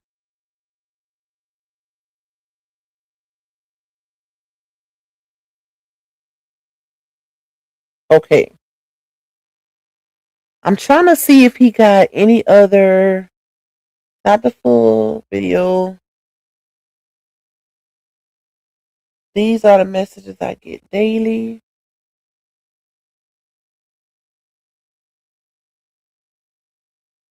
Lead attorney, third degree felony.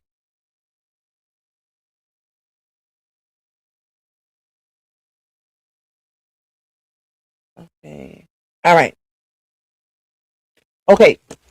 Let me go down. Let me see if we have anything else here, y'all. But yeah, this is the first one, y'all, that I was just reading about the coach saying that he literally said at the time it was a pretty good size wound in his abdomen, said Rebman. I was trying to push his brother to the side. Let's go up a little bit.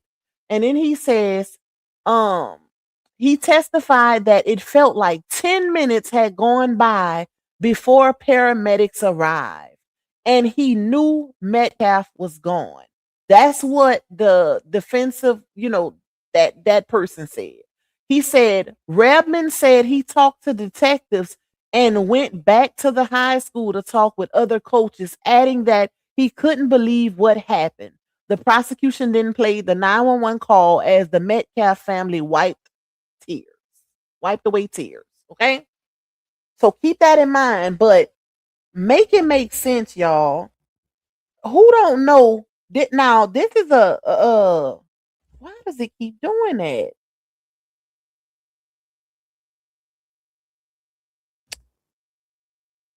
Okay. This is what is his position? Hold on, let me see. This is a defensive coordinator. Ain't no way in hell this man don't know the difference between the chest and the abdomen.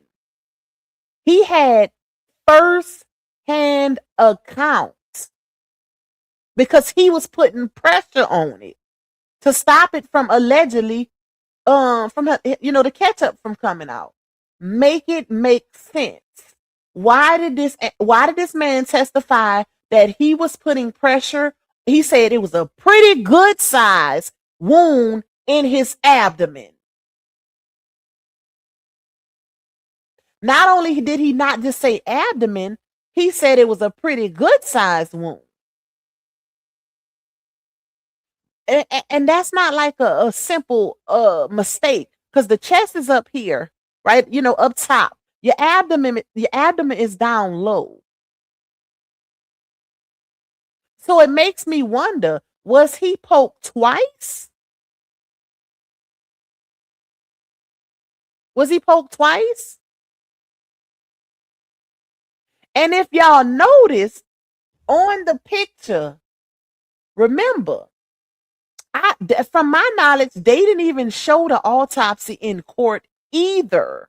Not only did they not show the autopsy, they didn't show the real poker. But guess what? They showed, you notice that the picture that they put out of Austin's wound, right? Look at how zoomed in it is. Look at how zoomed in it is. So you can't even tell if it's in the abdomen or the chest because it's so zoomed in to make it look even larger than what it actually is. I seen it. Matter of fact, hold on. Now I can't show y'all the actual wound because that they really gonna YouTube ain't gonna play with me, child. But what I can do is show y'all what I'm talking about. How zoomed in it was. Hold on.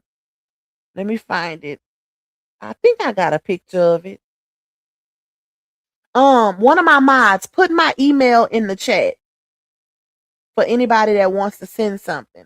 Put my email in the chat for me if y'all don't mind. All right.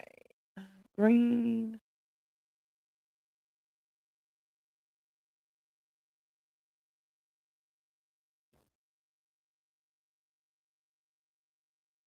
And another, shout out to Supreme. Because since you told me to check out those knives again, I just caught something. I'm going to point it out to y'all when I put it on the screen. Where is that damn wound? Y'all, I thought I had a picture of the wound. Somebody sent it to me. Whoever got a picture of the wound, send it to my email real quick. Real quick. Send it to my email. I thought I had it, but I must have didn't save it because I have everything else. Let's see. Let me make sure. I don't see it. I don't see it. What's this? Nope.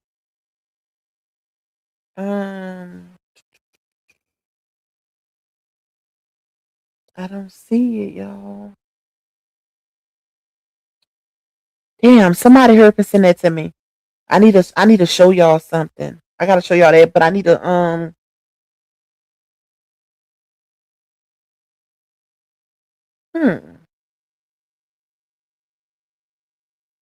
Carmelo's finger.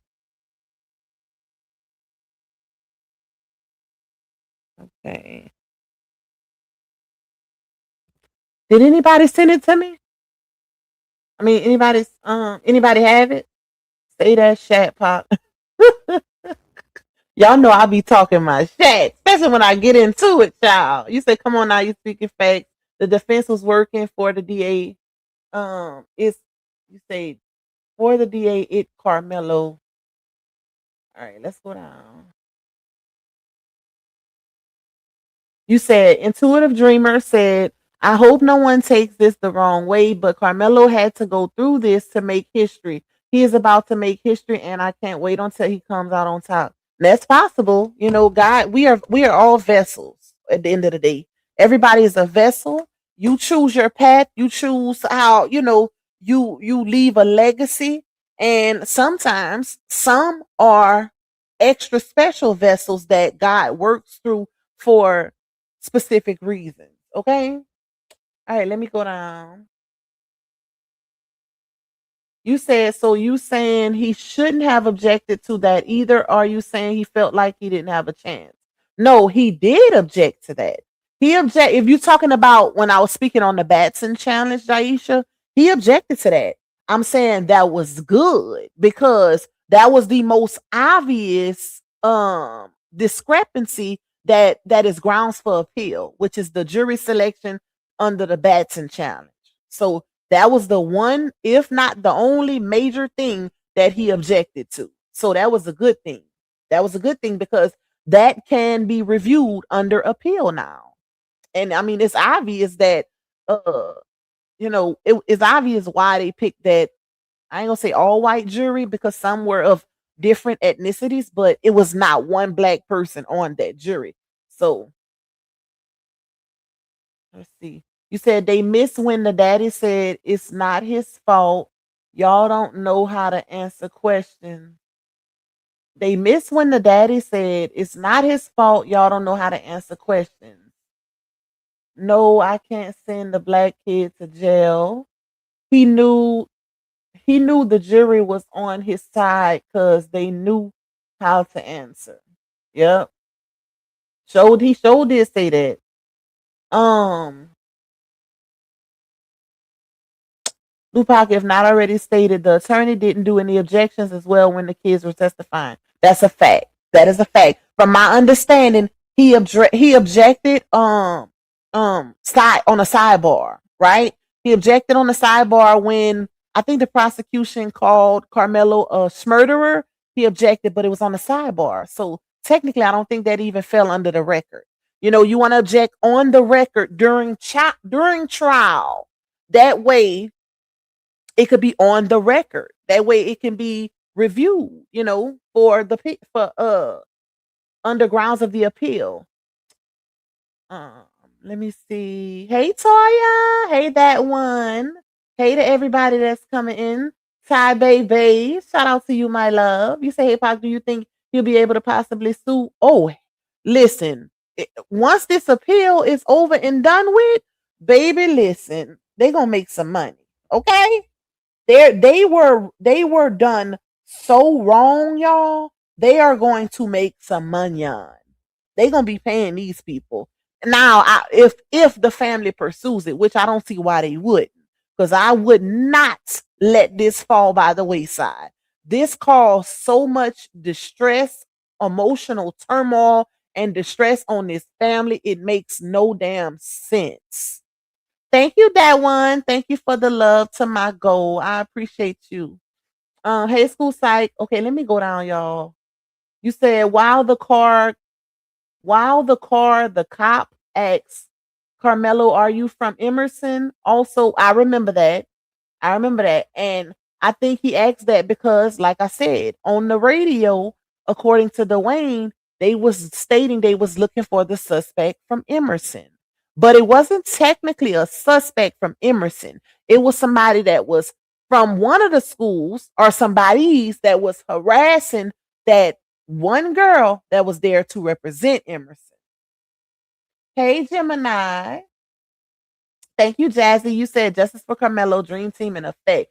Facts, baby. Okay, I didn't even see y'all for sending me fireworks. I appreciate y'all. Hey, Miss Viv. Hey, Aisha. Shout out to No More Drama for 13 months. Thank you no more for that firework, my love.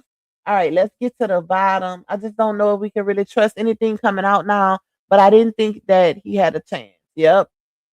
Yep. Unfortunately, you have to we got to use our brains, y'all. We got to use our smarts, like the old people say, and be able to differentiate amongst the facts and the bullshit. Okay? Period. Um, and hey to all the new people that's in here dialoguing in the chat. Period. Thank you, Letitia. I see you just sent it. Thank you. Terry said 7 minutes to help Lupac finish her goal. I'm gonna reset it. Thank you, bro. I wasn't planning on staying on this long, but I ain't done yet, so I'll just reset it. Let me see what Letitia sent. No, y'all, I have the knife already. I need a picture of the wound. That's what I need. I need a picture of the wound, of Austin's wound. They posted it. I thought I saved it, but clearly I didn't. Um, what is that girl page? Hold on. I probably can get it myself. Hold on. Let me see.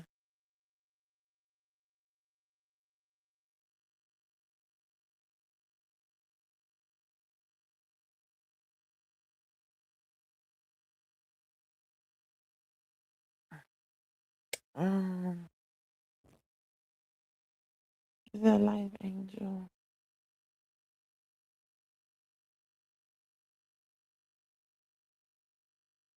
Hold up, y'all.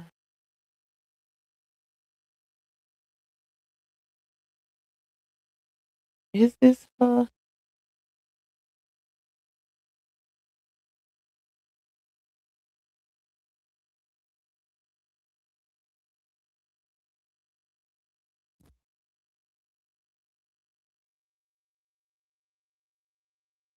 Okay, shout out to my bro. Thank you, thank you. I was looking for it. I was finna find it. Thank you for sending it to me.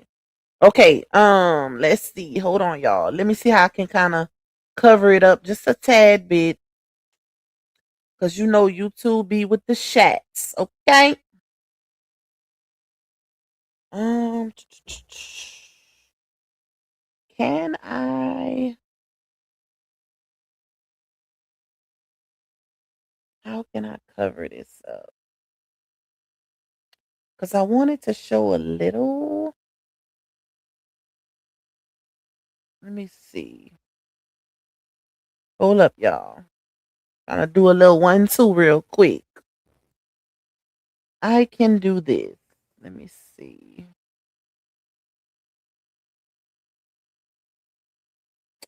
These damn ads with these apps, child. Come on. All right. Now I can color it. I'm gonna color it, y'all. Hold on.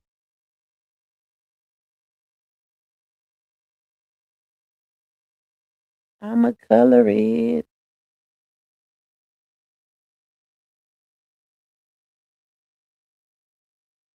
Okay, now I'm going to let's cover this up.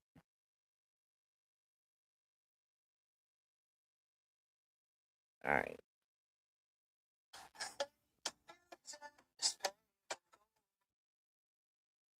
All right. Now let's send it to the email.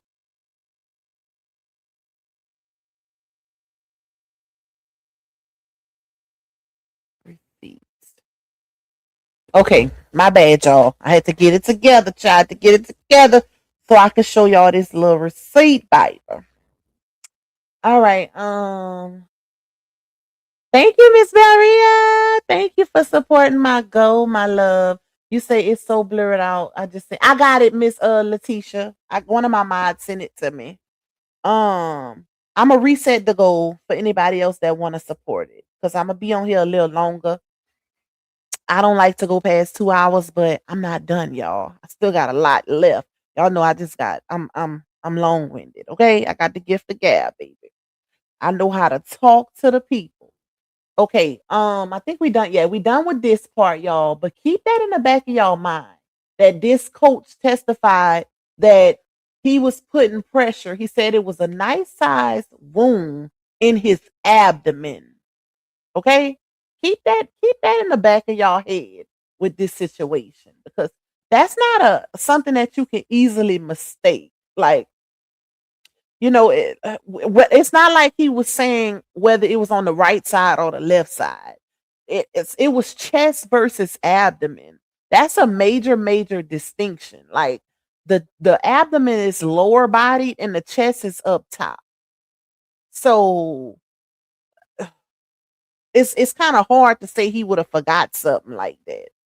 Make it make sense, and especially when he was so heavily involved, putting the pressure and trying to move, keep the brother away from him, and that's just a little weird. It's a little weird on my point. All right, let me show y'all this. There was another one I got. Okay, the knives, and then we got what is this receipt? Oh, this the one I want to show y'all from Dwayne page. Okay, let me show y'all this one first. Hey Tanya, you said I was watching someone's live and it was show edit. Yeah, I spoke on that. I spoke on that at the beginning of the live. If anybody just coming in, there's a video showing where Eddie, I'm gonna show y'all. I'll show the ones who didn't see it. Where Eddie is seen allegedly, because it's kind of hard, it's a little blurry, but his same hairstyle. Removing his pants, right? Right after the situation happened. Okay, let me show y'all this real quick. This is what Dwayne posted.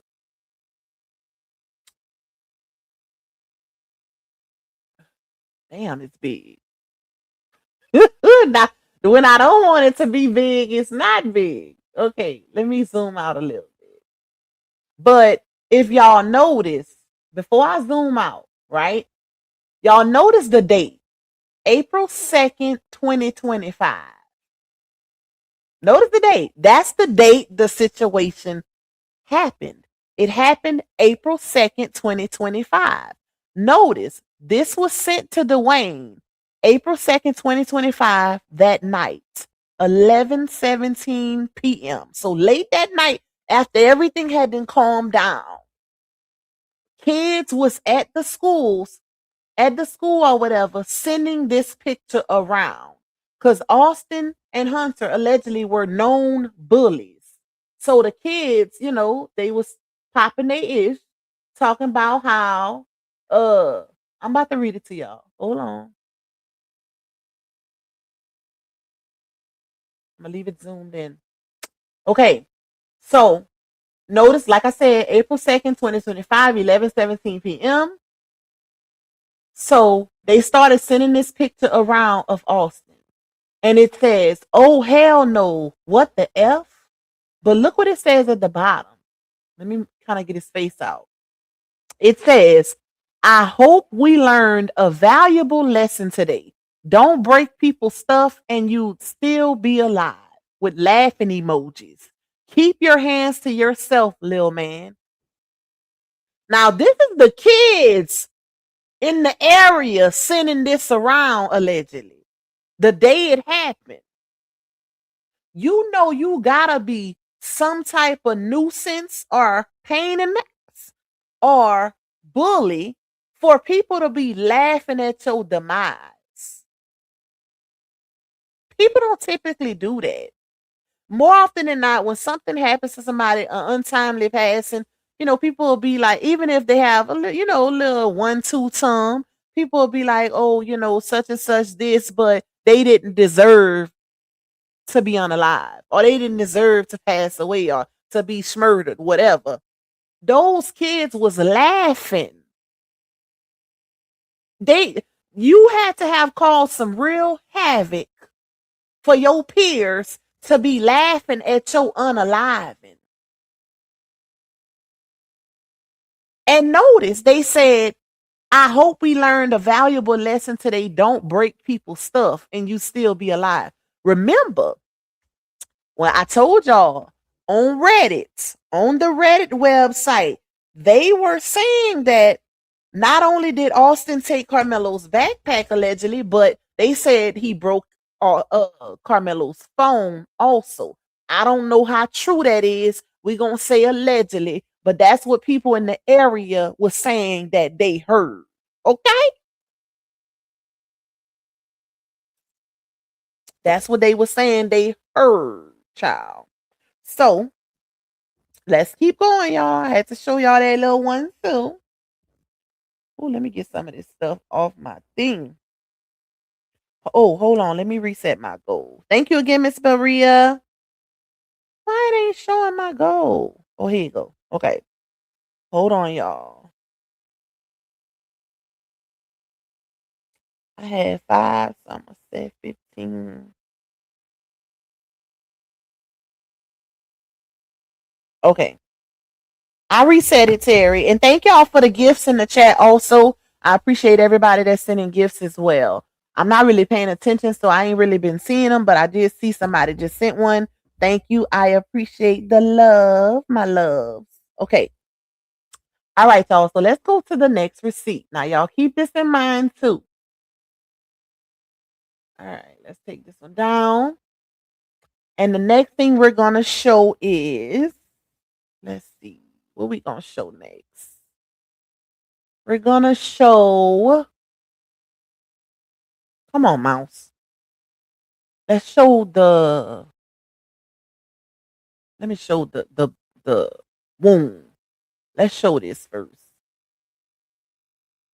All right, let's make it a little smaller. That ain't really too much smaller.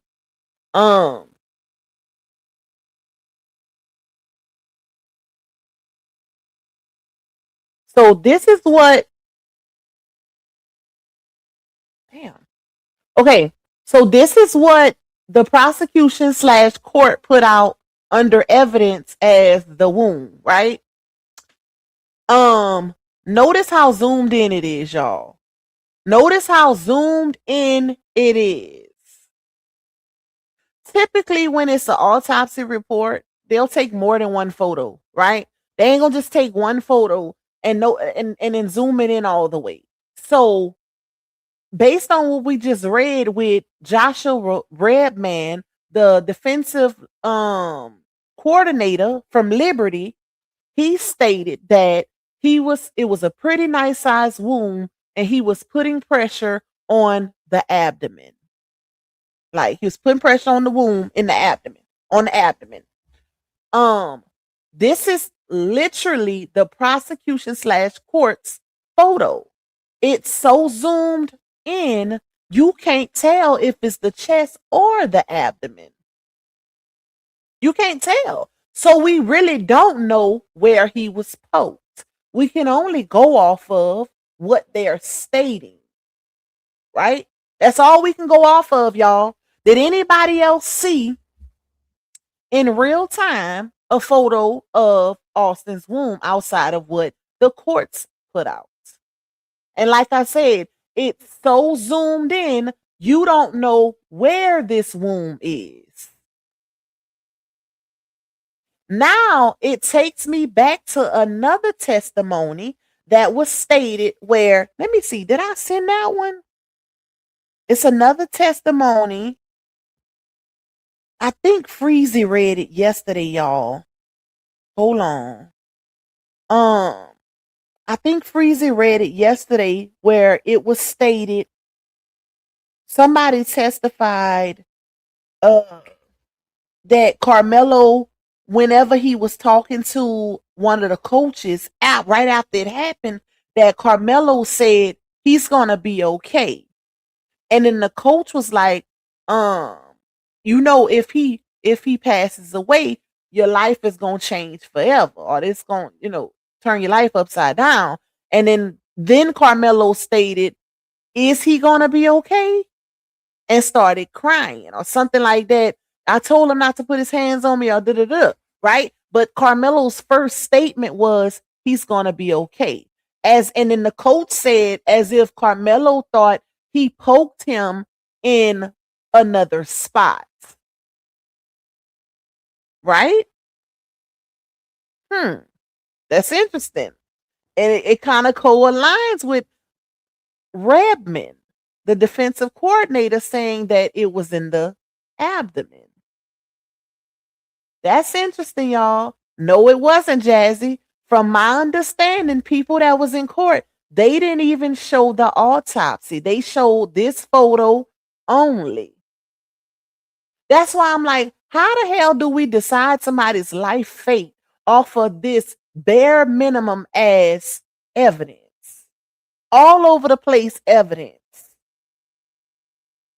Spliced up, manipulated, edited evidence. Like how do we decide somebody's we gonna give him 35 years from something that's look how confusing it is to us. I could only imagine what this did to them jurors.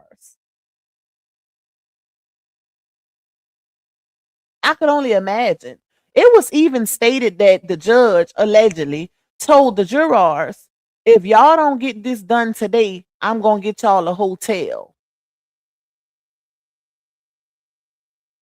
Now, shout out to I forgot his name, y'all, but it was an attorney that was on Willie D Live's platform yesterday, and Willie D asked him about the judge saying it, how it was allegedly stated the judge was pressuring the jurors to hurry the hell up, get it done right away. Hence, them having court on a Saturday. Very uncommon, unlikely, and rare. I've never seen it done before. Always during the week, especially high profile cases, right? So, um, that attorney, that criminal defense attorney stated, and mind you, his record, him and his partner is 17-1 when it comes to murder trials. He stated that um that could also be an issue, and that could also be looked at when consider with the appeal situation, because that could be considered manipulating or swaying the jurors. Because if you got, let's say you got a juror who is ready to go home, ready to go meet his wife, his babies, right? And then you, the judge, saying, either y'all hurry up and get this done or I'm gonna get y'all a hotel. That juror, that can literally change the juror's mind frame and how he's gonna, he could have potentially been like, okay, I see him as not guilty, right? But then because you stating if they don't get it done right away, they're gonna be put in a hotel. That juror could have then switched and said, okay, I'm gonna just hit guilty because I'm ready to go home and meet my family. I ain't trying to stay in no hotel, none of that. So it was many different little instances and statements like that that was very questionable in that courtroom that's being alleged, y'all. Hold on.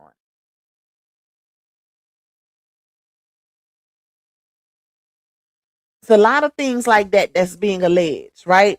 So it's like, wow, like, why are we rushing this baby off to prison? And then I remember the judge stating he did it like this all in all in what, 1-2 days, because he wanted to quote unquote heal the community. So you thought you could just throw this baby away and people was just gonna let it slide like nothing happened? That's not how that go. That is not how that go. Hence why so many people are outraged. All right, let me see if I can find the other one, y'all. Hold on. Cause it's another one. Let's see. Prosecution then asked Cortez, said anything or sentence why he asked it would be okay. Oh, hold on. Let's see.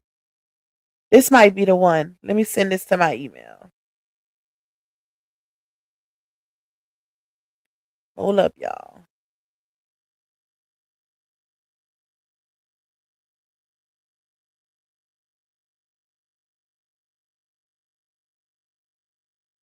Oh, I gotta pee, y'all. I'm about to get up and go pee, child. What? Okay. Let me send this one so y'all can see this one. I think this is the one I was just talking about. I couldn't find this one when I looked it up on CBS, though. Maybe I didn't look in the right place. I don't know.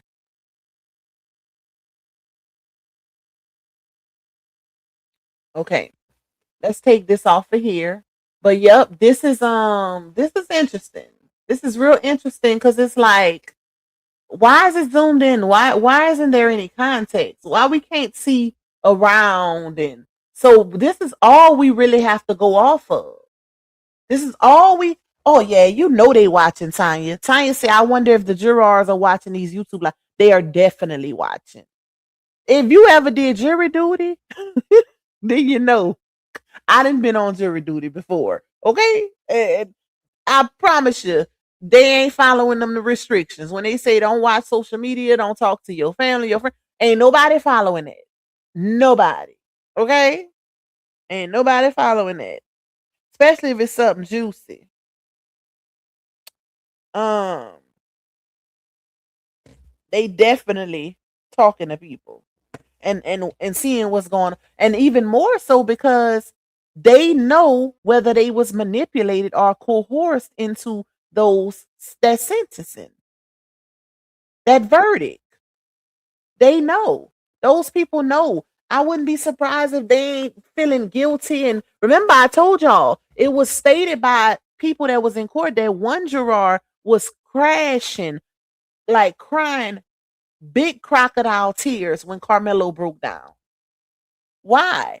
If you felt like you did the right thing, why are you feeling remorse now? Why? That was interesting. All right, let's put up something else. I gotta hold on. Let me take this from my email. Wait, I did this one already. Okay. Now we're gonna do the knives. Okay, y'all. While y'all look at this real quick, examine these. I'm about to go pee. I gotta pee, y'all. But I'm about to give y'all homework while I go use the restroom. Let's see if I can move it over. Let me see if I can move it over a little bit.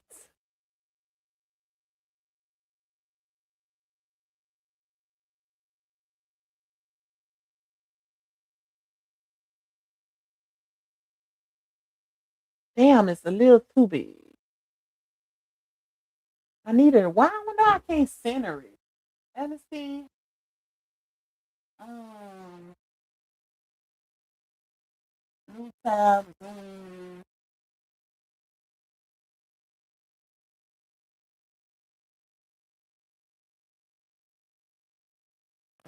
Shoot. Let me take my thing down.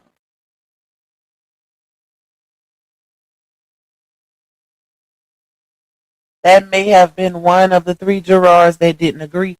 That could have been Late, because I remember it being stated that three of those jurors that was behind the scenes didn't agree, y'all. They did not want to send that baby to jail for 35 years. That's allegedly being stated. They said it was a big discrepancy back there, and the judge had to come in and they said he made the ultimate decision, even though it's being stated that the jury um chose, made the decision on guilty or whatever, and gave the sentencing.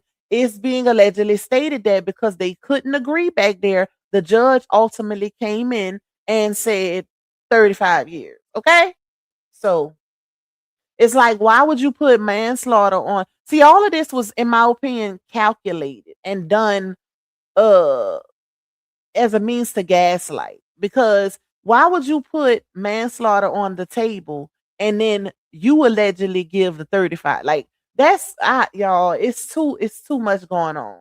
Hi Pop. What's up, Joeski? You said facts, and where is the autopsy drawing that shows the location and describes the wound? They always drop that in cases. Okay, listen. Very descriptive. The only thing they did is they showed it, they zoomed it in, and they measured it for manipulative purposes. Like, oh, look how big it is. Look how much damage he caused. That's why they did that. And then, anytime you zoom something in, it makes it larger. So, yeah, like they should have gave more pictures for more context. But like I said, now it's kind of making you wonder, was he poked in the chest or the stomach? And if he was poked in the stomach, could there have been another primary cause of death?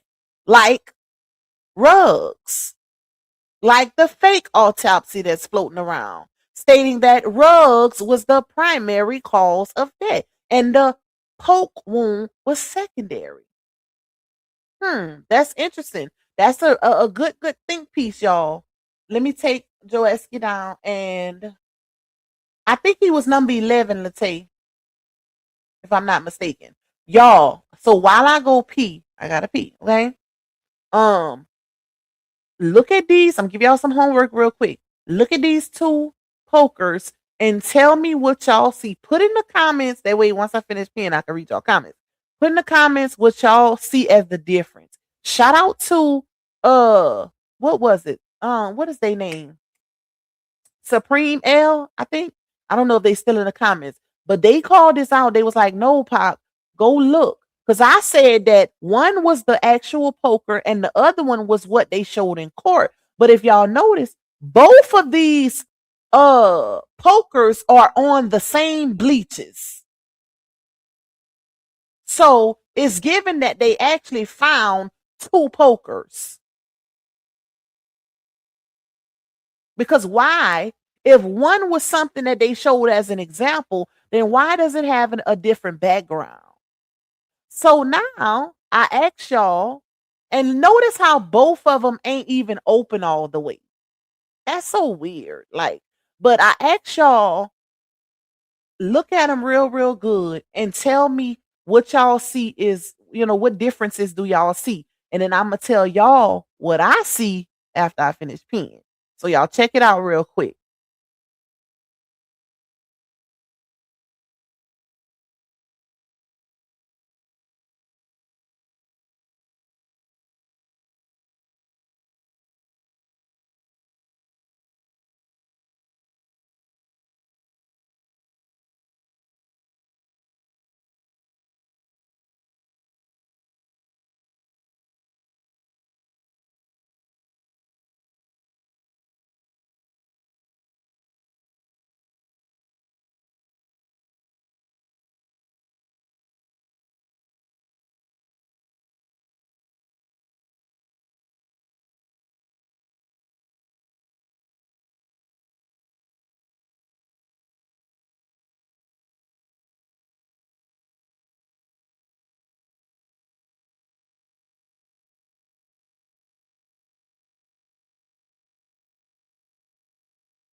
All right, y'all. I'm back.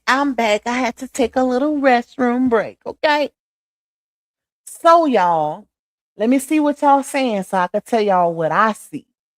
Hold on. We got 195 in the building. Make sure y'all hitting that like button.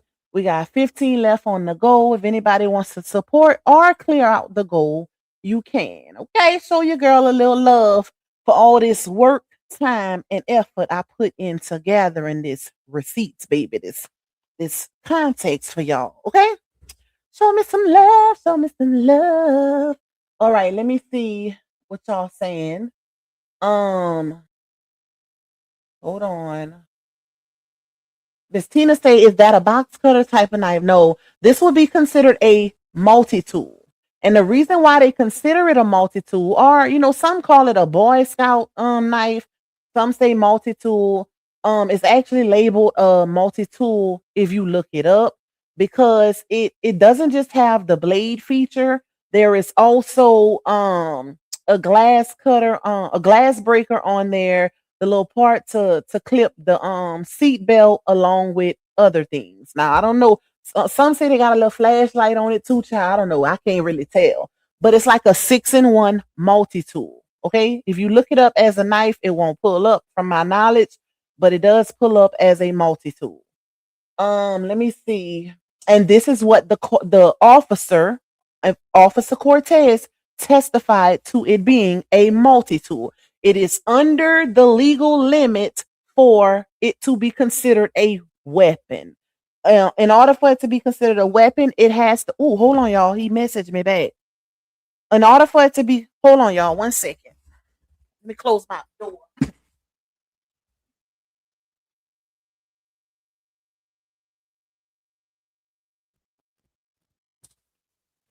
right. In order for it to be considered a weapon in the state of Texas, the blade has to be 5 inches or more. The blade on this multi tool was actually 3.5. Okay. All right. He did respond. Okay, he sent me his email, and please wait, let me message him back. Please let me know the similarities, because I'm live on YouTube right now as we speak. If you wanna come check me out. Hold on, y'all.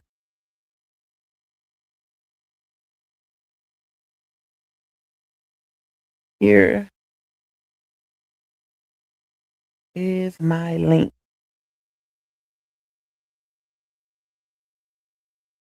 Hold on, y'all. Let me give him my link real quick to this live. And also,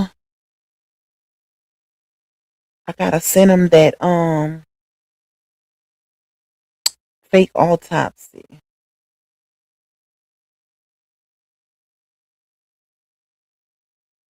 Let me find it first. Hold on, y'all. Hold on.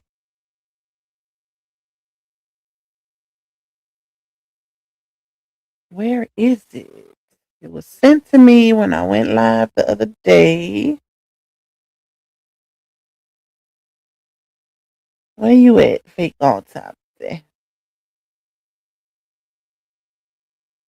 What is this? Firing Honorable Judge Roach. Also, okay.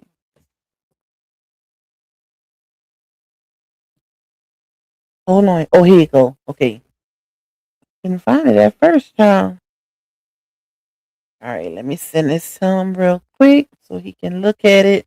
Now, y'all, he is the one who actually was sent a leak by the ME. Okay. So I told him, I said, can you look at the fake one? And said, I can't comment in the chat, new sub. Oh, so anybody that's new subs, you have to wait.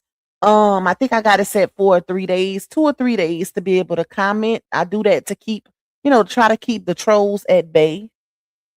So if anybody, is new and you're genuine, that's why I do that. I try to keep the trolls at bay. All right. I sent it to him. He might want me. Okay, let me send this to his email, y'all. Hold on. Because he sent me his email, so he probably wanted it to go straight to his email.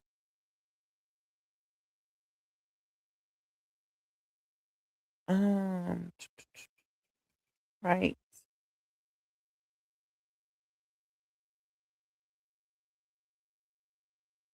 Okay. Subject.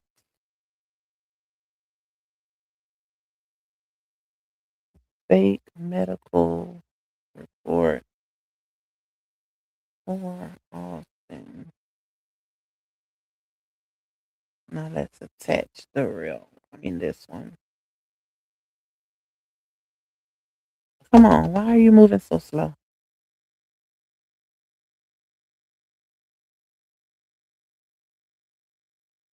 Okay, what are the similarities between this fake one and the one you were sent by the ME?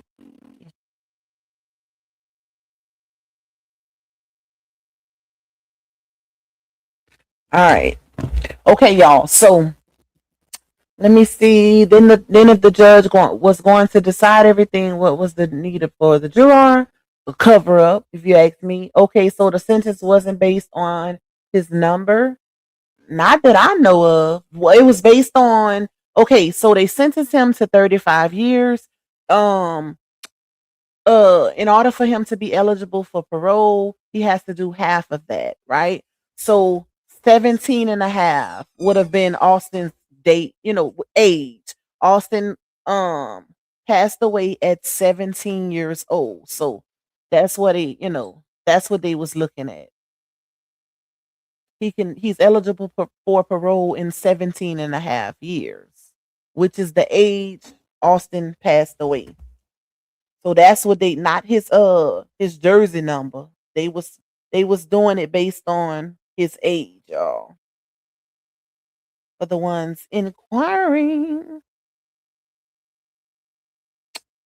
Oh shoot, come on. I was trying to wait for him to hit me back. Okay. All right. Different colors. One has a initial.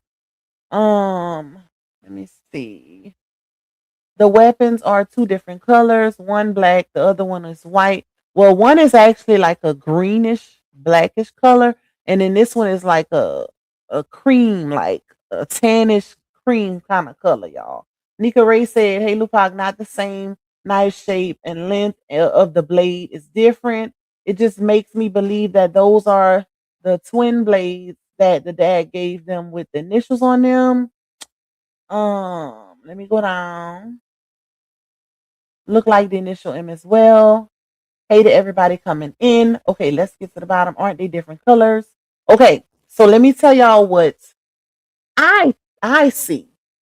All right, so of course they are slightly different. They're similar. They both would be considered multi-tools, which is not, like a rare or out of the norm situation for this to be found, because a lot of teenage boys in Texas have these. Not even just in Texas, y'all, because they are also known as Boy Scout knives, right? That's what a lot of people call them.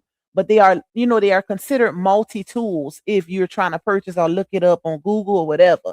But shout out to Supreme L for pointing this out, because from what I was told and what I heard is that one is the actual poker that allegedly not Austin child, that allegedly Carmelo used, and the other one people are stating is what they showed in court. But how is that possible if it had to have been two pokers that was submitted into evidence? Because notice, both of them are on the bleacher. When the picture was taken, they both on the. Now, let me say this too. Shout out to ex prosecutor. I think her name is Thelma, if I'm not mistaken. She's a black lawyer, black attorney, ex prosecutor in the state of Texas. She goes by the Public Opinion Court on all platforms, and she's been advocating heavily. Now, she was in trial for majority of the trial, and she's closely connected to the family, y'all. They don't like her, okay? They don't, and I like her. They don't like her because she's talking her shit. She's getting the business clear. Let's just say that. So she did an interview yesterday with Lakeisha Keisha, and she stated on the interview, she was basically talking about how Frisco PD dropped the ball when it was time to gather and collect evidence. According to her, and this is from her being in the midst of everything, being in trial and all of that, the poker wasn't even on the bleacher when they found it. It was somewhere else. They moved it. Okay? They moved it, which is seeming like they moved both of them, because how ironic is it that both of those pokers were found on the bleacher? That's real interesting. And it makes you wonder again, what was found, what was thrown in that trash can real quick and sneakily by one of them kids, aka Hunter, allegedly, one of them kids under that canopy whenever Carmelo shot up to the top of that canopy when they was attacking him. And then one of them boys hurry up and ran to that damn trash can like Superman, like their life was in danger, like they was trying to get rid of evidence. They hurry up and threw something away, then hurry up and shot back to the canopy, and then they proceeded. It went into another clip where the trash can was on the ground. The person picked the trash can up, took something out the trash can, and then hauled ass out of the frame of the camera to the other side of the bleachers, as if they was trying to disappear with evidence. Interesting. All on camera. Frisco dropped the ball heavily. You got regular everyday citizens, bloggers, whatever you want to call us, seeing all of this in the video, and none of this was brought up in court. None of this activity was testified to in court. But y'all release it to the people under the Public Information Act, and we can see it in real time. But y'all professionals didn't see none of this. Professionals didn't see Nathaniel. It's given because they didn't want to see it. It's all a cover up, in my opinion, child. Chain of custody of evidence, compromise, crime scene. Clock it. Oh boy, clock it. It's a lot of corruption going on. Hold on, y'all. Let me see what they said. They just hit me back. Okay. I would just say this is a leaked Emmy report that it hasn't been verified to be the actual report. Wait, hold up. But is it similar to the one?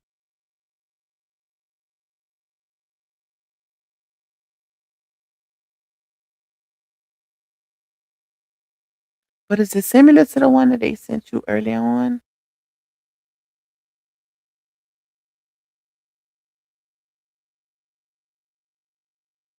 Also, do you think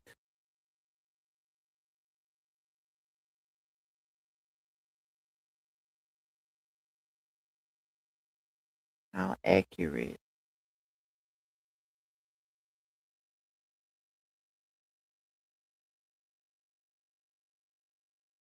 I should ask him for an interview because he's so closely connected to everything. Let me. Um, they weren't, and you can't show me facts that they were. Um, wait, let me see. Hold on, y'all.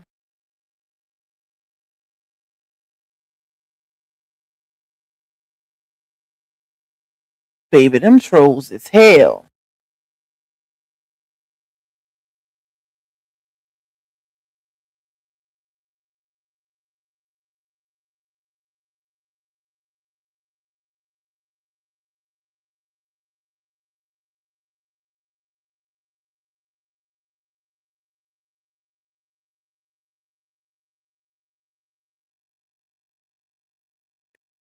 the heck?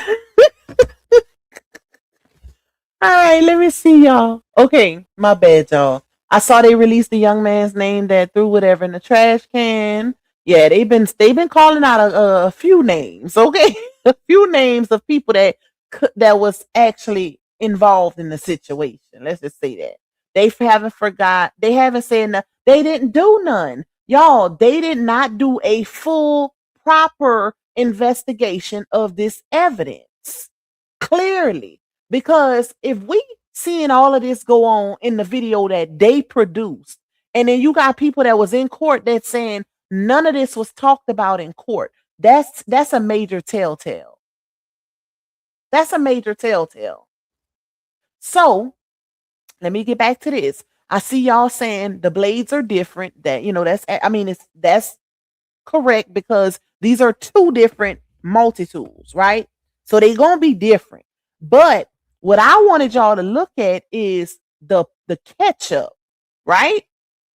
Notice on let me see. I thought I had a better picture, but notice on this one right here, you can see slight ketchup on the part up top, right? You can see where it's red.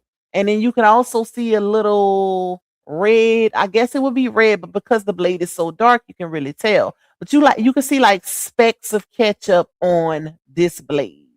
On this one, I don't see none. I don't see none to say this one is lighter. Now, it could, let me say this, it could be on the blade, but because the blade is dark, you can't really tell. You can't really tell because it's dark. But let me throw out a theory, right? And y'all know theories ain't facts, they're just theories. Just my opinion. A opinion of a possible scenario, which would be equivalent to a theory, okay? Remember, they also submitted into evidence a picture of Carmelo in the back of the cop vehicle, the cop car, in handcuffs, and the focus was on Carmelo's finger. Mind you, there was a slight speck of ketchup on Carmelo's finger, right? Now, and this is going with the theories that I've been hearing other people saying.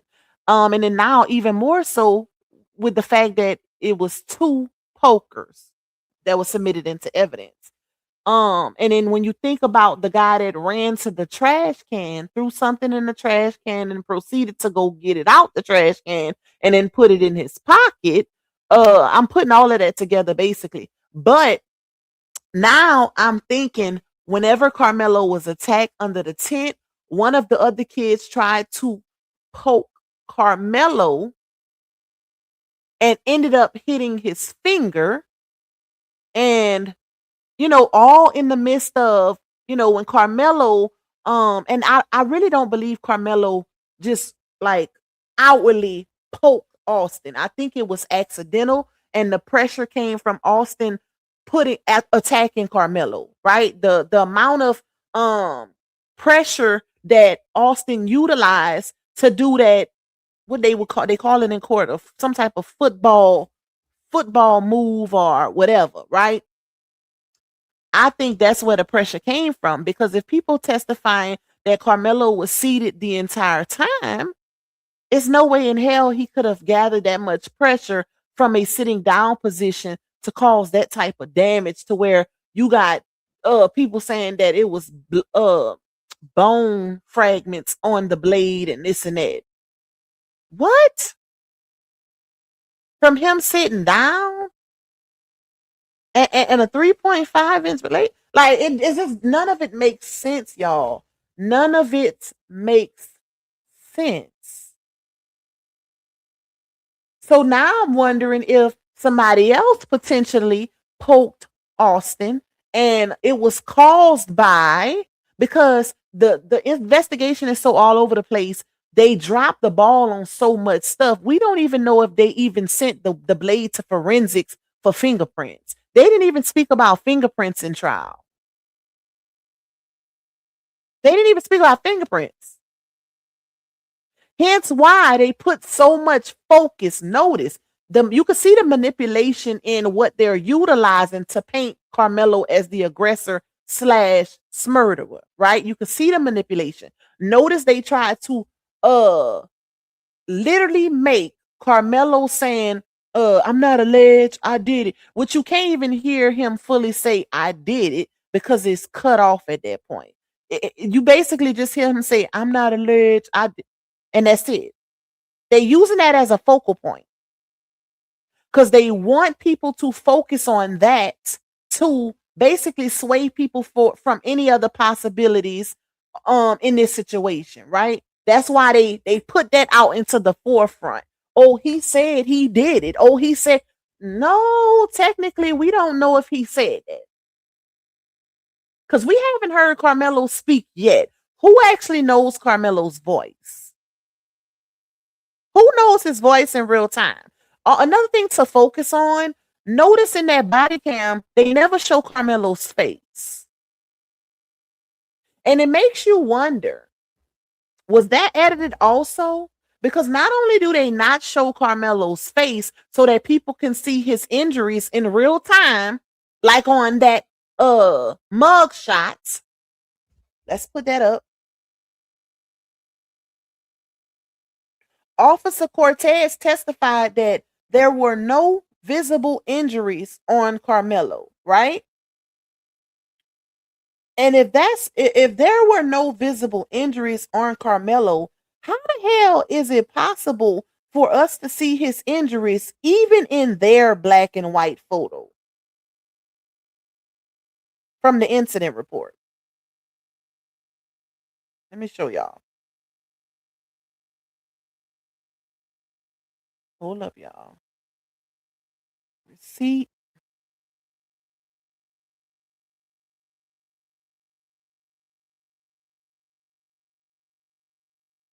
All right, let me see. I think I got another DM.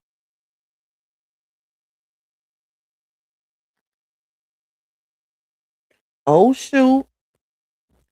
I think it's 70% accurate. Hold on. In your opinion,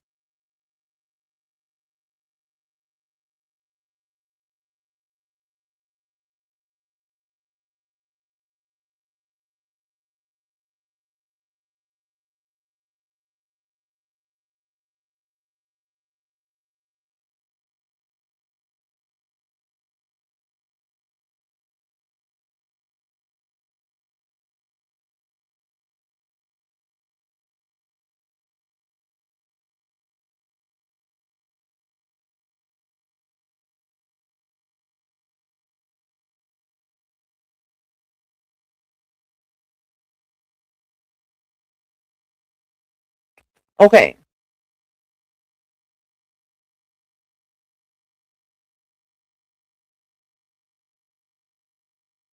All right, my bad, y'all. Was messaging that witness back. Okay, so what was I saying? I lost my train of thought. I don't believe he said that. I think it was a voiceover. Listen, let's keep going. But yes, shout out to Doja Cat. The police they were advised to take all of those kids' phones, right? So if they were advised to take all of those kids' phones, how the hell did they not find anything? I'm like, it makes you wonder. And it was stated they didn't find nothing, but you can clearly see people were recording. You can clearly see people were recording. Even when it came to Eddie Parra. Remember, Eddie testified, oh, I was pretending to be recording. But then you got people that's coming out saying Eddie still got the video. That people actually seen it in real time not long after the incident happened. That Eddie was going around showing the video to people and they was laughing about the altercation. But in court, it was, I pretended to record. Who, first of all, who pretends to record something like that? The only reason why he say he pretended to record is because everything was manipulated and somebody passed away. Kids don't pretend to record anything. And especially in this day and age, in this generation, I don't care what happened. the first thing a teenager gonna do is pull out their damn phone. And you can see in the video, people are recording. But y'all want us to believe not Nam got a close up of Carmelo being attacked? Baby, listen, the ish is hitting the fan, and it's gonna be a lot of people that's gonna be in a lot of trouble about this situation. I would hate to be on the other end. Okay? Listen, because all eyes is on Carmelo like Tupac. All eyes on me. All eyes is on this situation. Higher ups and all. Ain't nothing like a good old town being torn apart from corruption. Listen, y'all, I'm about to get that interview for us, y'all. Bet. Um, ain't nothing like what?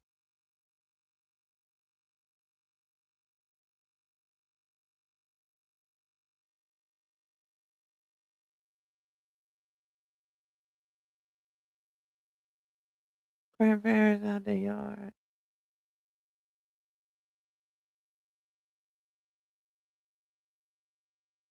Child. Not nobody stealing her. These people be so ghetto. So what was I saying, y'all? Like this is finna be like all of this is finna go up. All of this is finna to go up. And the more and more outrage from the people, the general public, somebody gonna do something. Cause listen, you got elections coming up midterm, like you got people that's trying to keep their seats. Oh yeah. Somebody gonna want to make some people happy. Let's just say that. When people say, "Oh, don't involve politics," and baby, that child, that's already preset. That's already preset. It don't matter who say it later, none of that. Race and politics are damn near 95% of the time already in it when it comes to black folk. Okay, period. Let me see. Meaning the way they talking about um hold on, where's that comment? Where's that comment?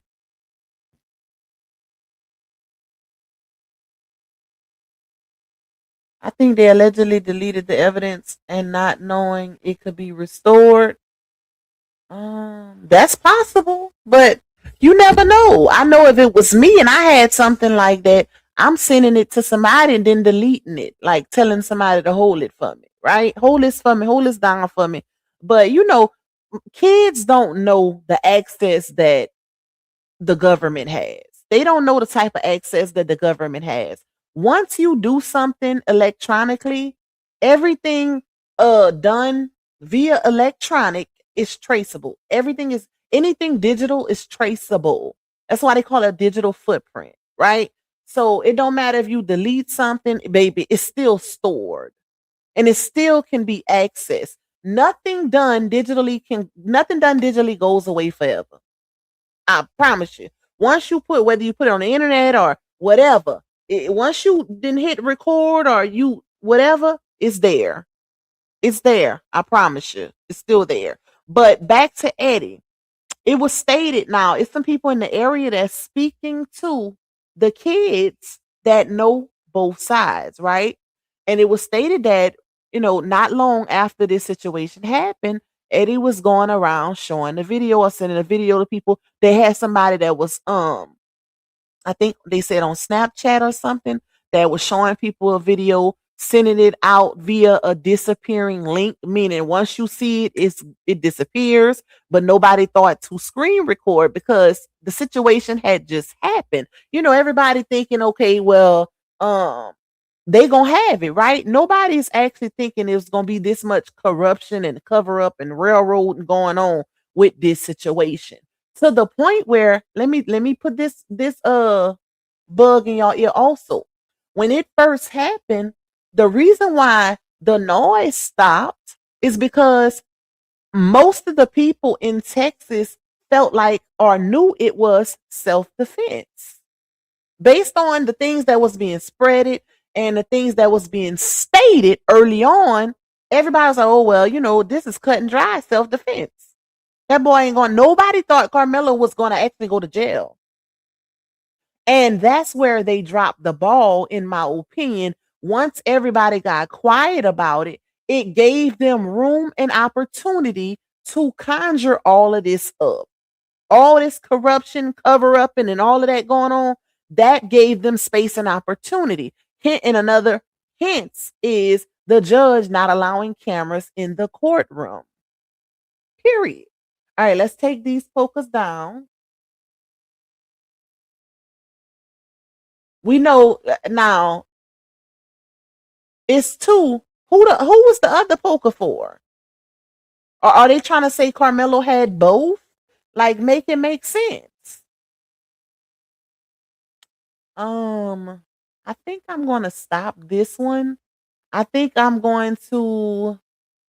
I got a couple more receipts, y'all, but I want to save those because I don't want my live to be too long. We almost on here 3 hours, so I think I'm gonna stop this one here, and then we're gonna do another one tomorrow, a part 2. Okay, we're gonna do a part 2 because I don't be wanting to go over 3 hours because I know nobody be wanting to watch no long ass lives, myself included. I don't be wanting to watch so long, so I know other people don't want to watch so long. Y'all know I don't normally go this long, but because it's so many receipts and details tied into this situation, you can't help but do a long live when you breaking it down. Let me see a couple last minute comments, but I'm gonna save my other receipts, the other witness testimonies for tomorrow, and also Hunter's testimony. The statements he gave early on, we're going to compare them to the witness statements. We're going to compare them. This live we did mainly Austin, it was mainly on, did Austin Metcalf have 2 poke wounds and amongst other things. But tomorrow we're going to discuss the witness statements versus what Austin said. Mind you, damn everybody testified that Austin, I mean, why I keep saying Austin? Hunter. Damn everybody testified that Hunter was not there. He wasn't involved. But Hunter himself said he was there. So the ones in the back that's saying we as black folk need to take accountability.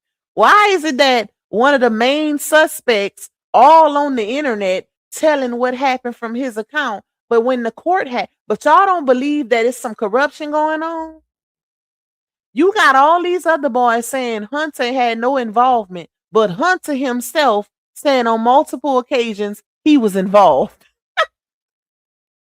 This why I can't take black people serious, y'all. Like, I just cannot, y'all. You said where's AM's arrested statement? What you mean arrested statement? Some of Mello's locks was missing too. Yes. Let me hurry show y'all that before we get off of here. I'm gonna show y'all that real quick, and then I'm gonna save the other receipts for tomorrow. While you got Officer Perez as saying that Carmelo didn't have any any verifiable injuries. Here is their mugshot. This is the very first mugshot that they put out, but it was in black and white. Mind you, it's via the incident report. A lot of times now I don't think that this was intentionally done for it to be in black and white. And the reason why I'm stating that is because I used to work in a jail, and I know that when we print out those incident reports, they do come in black and white. They don't always come in color. A lot of times they do be in black and white, y'all. So that's why I'm saying I don't think that this was intentionally done, because what I did was I just cropped the incident report, right? So it was the full incident report with Carmelo's picture in the upper left corner, and I just cropped it out to, make it bigger. So notice you can clearly see noticeable injuries on this baby, even in the black and white. Look how dark it is. And you can look under his eye and see the whole goddamn left side of our left, which would be Carmelo's right. You can see the whole left side of this baby's face is swollen. The whole left side. You can also see the left side of his mouth is swollen. You can also see the bridge of his nose is swollen. But they want us to believe that this baby didn't have no injuries after being assaulted by multiple big ass, thick ass kids. In my in my Martin Lawrence voice off of Welcome Home, Roscoe Jenkins. Them some thick ass kids, okay? Y'all remember when Martin played on Roscoe Jenkins? He was and Monique was his sister, and Monique kids. And Martin said, "Damn, them some thick ass kids." That's what I was talking about, y'all. That's what I was talking about. But you can clearly tell, basically. You can tell that this baby he had visible injuries, and it makes you wonder even further. Like I said, when you look at that body cam footage that they released, how is it possible? How is it possible that they had that long ass body cam footage and you couldn't see Carmelo's face, the front view, not one time? Notice how that body cam was cropped. Notice how it was cropped, right? If you go back and look at that body cam, matter of fact, remind me, y'all, if anybody got a video of the body cam, send it to my email. Send it to my email. I don't think I had. Oh, I could probably pull it up. But remind me when we go live tomorrow, remind me to play it. Because I want to show y'all how that body cam looks like it was cropped also to not show that baby face. And when we think about the body cam, that motherfucker said February of 2016. But y'all want us to believe that this baby said, "I'm not alleged, I did it. I did it. I poked him. I'm not alleged." Why y'all got a body cam from 2016?